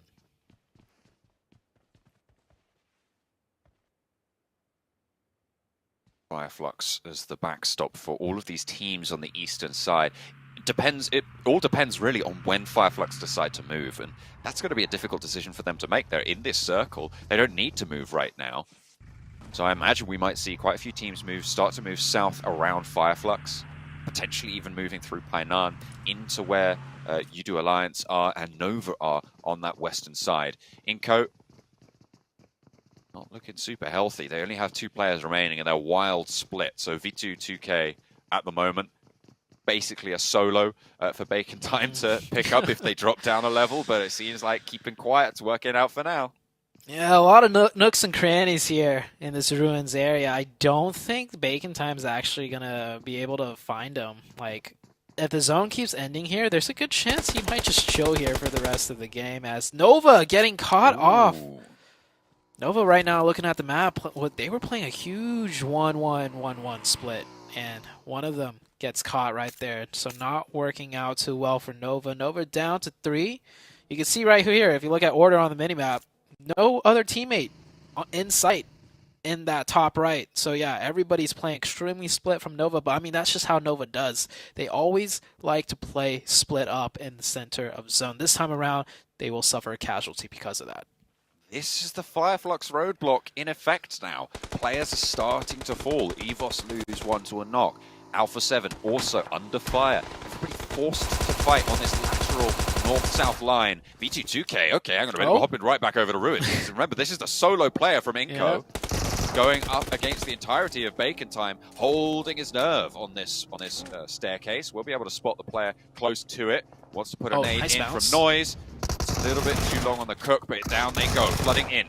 We'll be able to find it. And there's the knock. Bacon Time losing a player, though. Pretty impactful. The next circle pops on in. And further to the west we go. Alpha 7 right now getting caught by the USG Donuts team. And yeah, Fireflux right now causing trouble for everybody on this eastern side, forcing them to fight. And here we have Power on the north side getting some shots in onto USG Donuts as well. And it looks like Donuts, are they going to go aggressive and take the fight with Alpha 7? I would like to see that, because that rotation that they have to make right now is way too tough. They may as well secure the points, and Alpha 7 not catching a break. Evo's now coming in to take a fight. Taking shots over towards Carrillo. Micro Boy able to land those when he needs to. Oh, under pressure behind the rock. Will need to leave. Oh, I think he just catches sight of him through the corner of the tree there, just between the branches. Wow. Revo takes some shots over the Micro Boy's way, but is going to be enveloped by the blue now. And as we know, you can't out-heal the blue anymore in Sandhawk, so you do have to get a move on. Taking a look back on the side of things with Nova right now, they are in this new circle shift. Now they can find themselves on the edge. They have to worry about what's in front of them and on the flank because there's more teams coming in from the eastern side. Udo Alliance might get the reset onto their fourth member there. Smoke's come down. I think he's going to have to crawl back because they're worried about that spot getting naded. And the Knights looking okay right now with 3 on the edge of the zone at that trifecta bridge compound area. Swimming action from Donuts USG as the teams from near boot camp are going to opt for the river rotate, but with Coops up top, I mean, this is going to be tricky if he's going to play on this coastline, play on this northwest island in the position that he is. He has excellent sightlines over towards any swimmers, moving through Pittsburgh Knights with a solid split. This is the control that they were looking for playing this area. It's unfortunate that they lost that player. Yeah. It is a strong split, though. They have their sightlines covered. They have support for one another. If Coops goes down, though, I don't think he's going to be able to get revived, but he's fishing. He should be okay. But Lufa is actually up on the rocks, so he's got to be careful. Lufa might swing over the top and get Coops. Coops still has the support of his teammates looking over his way. They do have that suppressive line. Coops actually dropping down very, very low. Wants to finish off a flush if he can, but it's going to allow the Donuts USG team to get up onto the ridges and play from there. Might be spotted out by Tensor, though, in the meantime. He sees that crossing. He's identified the crucial part that's going to go up. HVVP have been very quiet, but with this shift, it's going to start to heat up for them. The compound that Meku currently holds the south corner of is going to be huge in this next circle. You know, it's actually favorable for all the other teams that HVP does get the zone, because then they won't go on a warpath eliminating everyone. But this might be a huge chicken for HVVP now, because towards the end of the stage of this game, they will have that high ground and they will have 4 up. And they're going to be shredding everybody moving from the South Island. Zute, there's so many teams there. Yeah, it is a cluster down there now on the south. But who knows? The circle might go back down south and keep the south side in zone. I mean, this river has been in every single circle shift, so there is a chance as USG doing what they can to stay alive. They have 4 members, but 2 of them are knocked. Blue is pressuring them from behind. They're caught between the Knights and Vampire. They don't know which way to go, and I think this is all but done for USG very soon. Yeah, the blue zone will be doing the job if the bullets won't. The Pittsburgh Knights controlling the river will finally have to leave. Get on a little bit deeper into the circle. Yeah, they're just getting peppered away. Knights not able to secure any of these points, though. They have yet to find one. They're still at 0 eliminations. And, oh my gosh, HVP from the top of the mountainside, just sniping away some points here. They do pick up 1. Vampire, they're in a good spot. Vampire's right next to the zone, and Coops finds 2. So that is 2 points for the Knights. Much needed points right now for the Knights. The Knights, and overall, I think, yeah, if you take a look at that right-hand side, 15.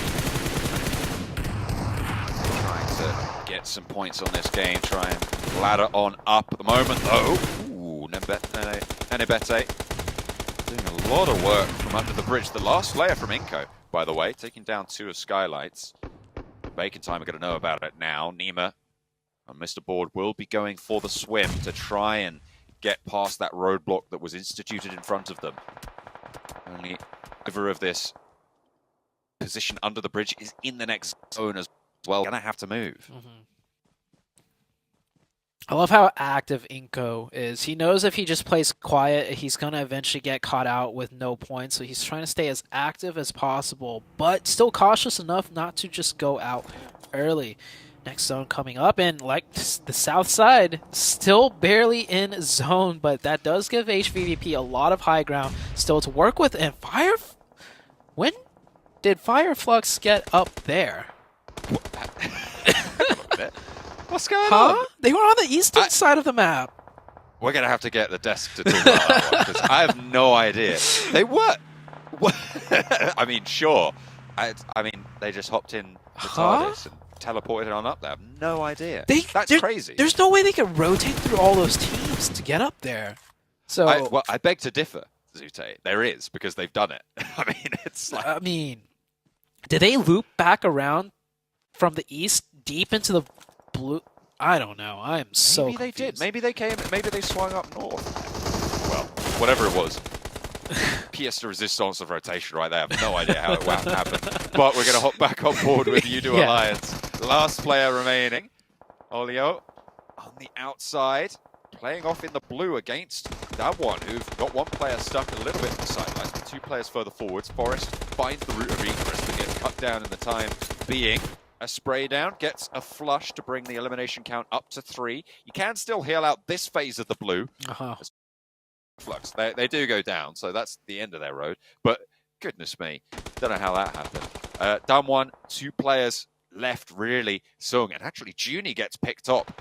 And going to be eliminated in the meantime. This south side, I mean, it is turning into a bit of a brawl now. Yeah, Microboy really showing his experience on the PMGC stage here. Last one for Evos. I'm surprised he managed to get all the way in here. Last we checked in on them, they were caught against Alpha 7 and the Fireflux team, but Microboy standing strong for his team, putting up a lot of placement points and elimination points here. And that nade might actually catch him.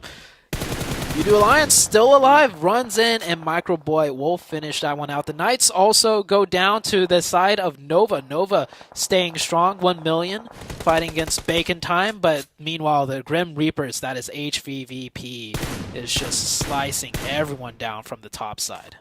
They've been biding their time, but now they can start to rack up power. They can rank it on in, turn the wheel, put everyone under pressure. 1 million fight against Bacon Time still raging on this west side, but the blue zone's going to prove to be a difficult barrier to breach. Microboy chiming in with a third party to bring down Bacon Time. Looks for more as well. Last player for Evos. This is Microboy. I mean, we've seen this name for so long, and he's bringing it back here on Evos. 6 eliminations by himself right now on Sandhawk. He is... wow. I mean... I just want to say this real quick. Everyone, you know, when Microboy was on BTR, I was saying he's the weak link, but honestly, Microboy is a player in of himself. He is showing up right now. It's not all done yet, though. Microboy needs to make a move. Can he make that swim across and stay alive? We still got the 4-man team of HVVP on the northern side still to contend with, too. The only 4-man squad as well. I mean, Vampire at the moment have the only hard cover, and that is going to be very, very valuable for them. You imagine that's a second place minimum guaranteed at this stage, barring any super hard shifts, but what more can be done? 1 million moving on the broadside against Microboy. We know how that's going to go. He is out in the blue zone. He's not going to go for the swim. He's just going to pick up the point. Well and bring done. it up to 8. 6th place. Absolutely well done. Yeah, nice 5th composure. place. Yeah, 5th. Yeah, nice composure to not worry about the blue and trying to go in, and he maximizes another point. HVVP coming down from the northern side, getting shot at by Nova and Vampire. So HVVP, as strong as the position they're in, it's not as nice as it might seem. Once they can pick up these teams on the south, if they can dispatch Nova, who, by the way, again, survived late into it.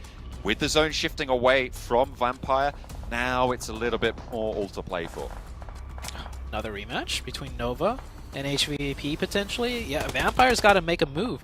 They're going to be wide in the open. HVVP has the cover, so does Nova. Nova has that ridge side to work with, and there is still one player out of 1 million that they have to watch out for. Paraboy finds one. That is Meku down, while Order dealing with the eastern side. This Nova team looking strong, but Jimmy goes down here. Looking like the seals at the moment, just emerging from the water, not causing a ripple and blasting away. Stone up and forwards, actually taken down Jimmy earlier. Is traded off by Paraboy. We know he's quick on the trigger. Actually, was that Order coming in as well with 2 barrels pointed that way? HVVP trying to move into the circle. None of them are going to go down. They take a top and bottom position on the rock. Nice. We'll be able to operate. Tixie, again, on the warpath. 3 players now alive for HVVP as they continue to move forward. They're pepper potting in. Order on the broadside to Marshall, the solo player from 1 million, proving to be devastating to the backlines. Oh, now it's just down to Paraboy, and there's 3 of HVVP up. Paraboy could get this one knock. Nice headshots right there, but he crosses over, stays alive. He will survive for a little bit longer, and he does have the zone. He might even get, just maybe, get the revive onto Order. HVVP, they'll know that Marshall's there now. He took shots over. I don't know if Order can make this crawl. Paraboy might be able to make the mad dash, and in fact will dip low for it under the headland. Over to the rock. If he can get these reses, great, but he sees these players lining up on the rock. He knows there's 2 there now.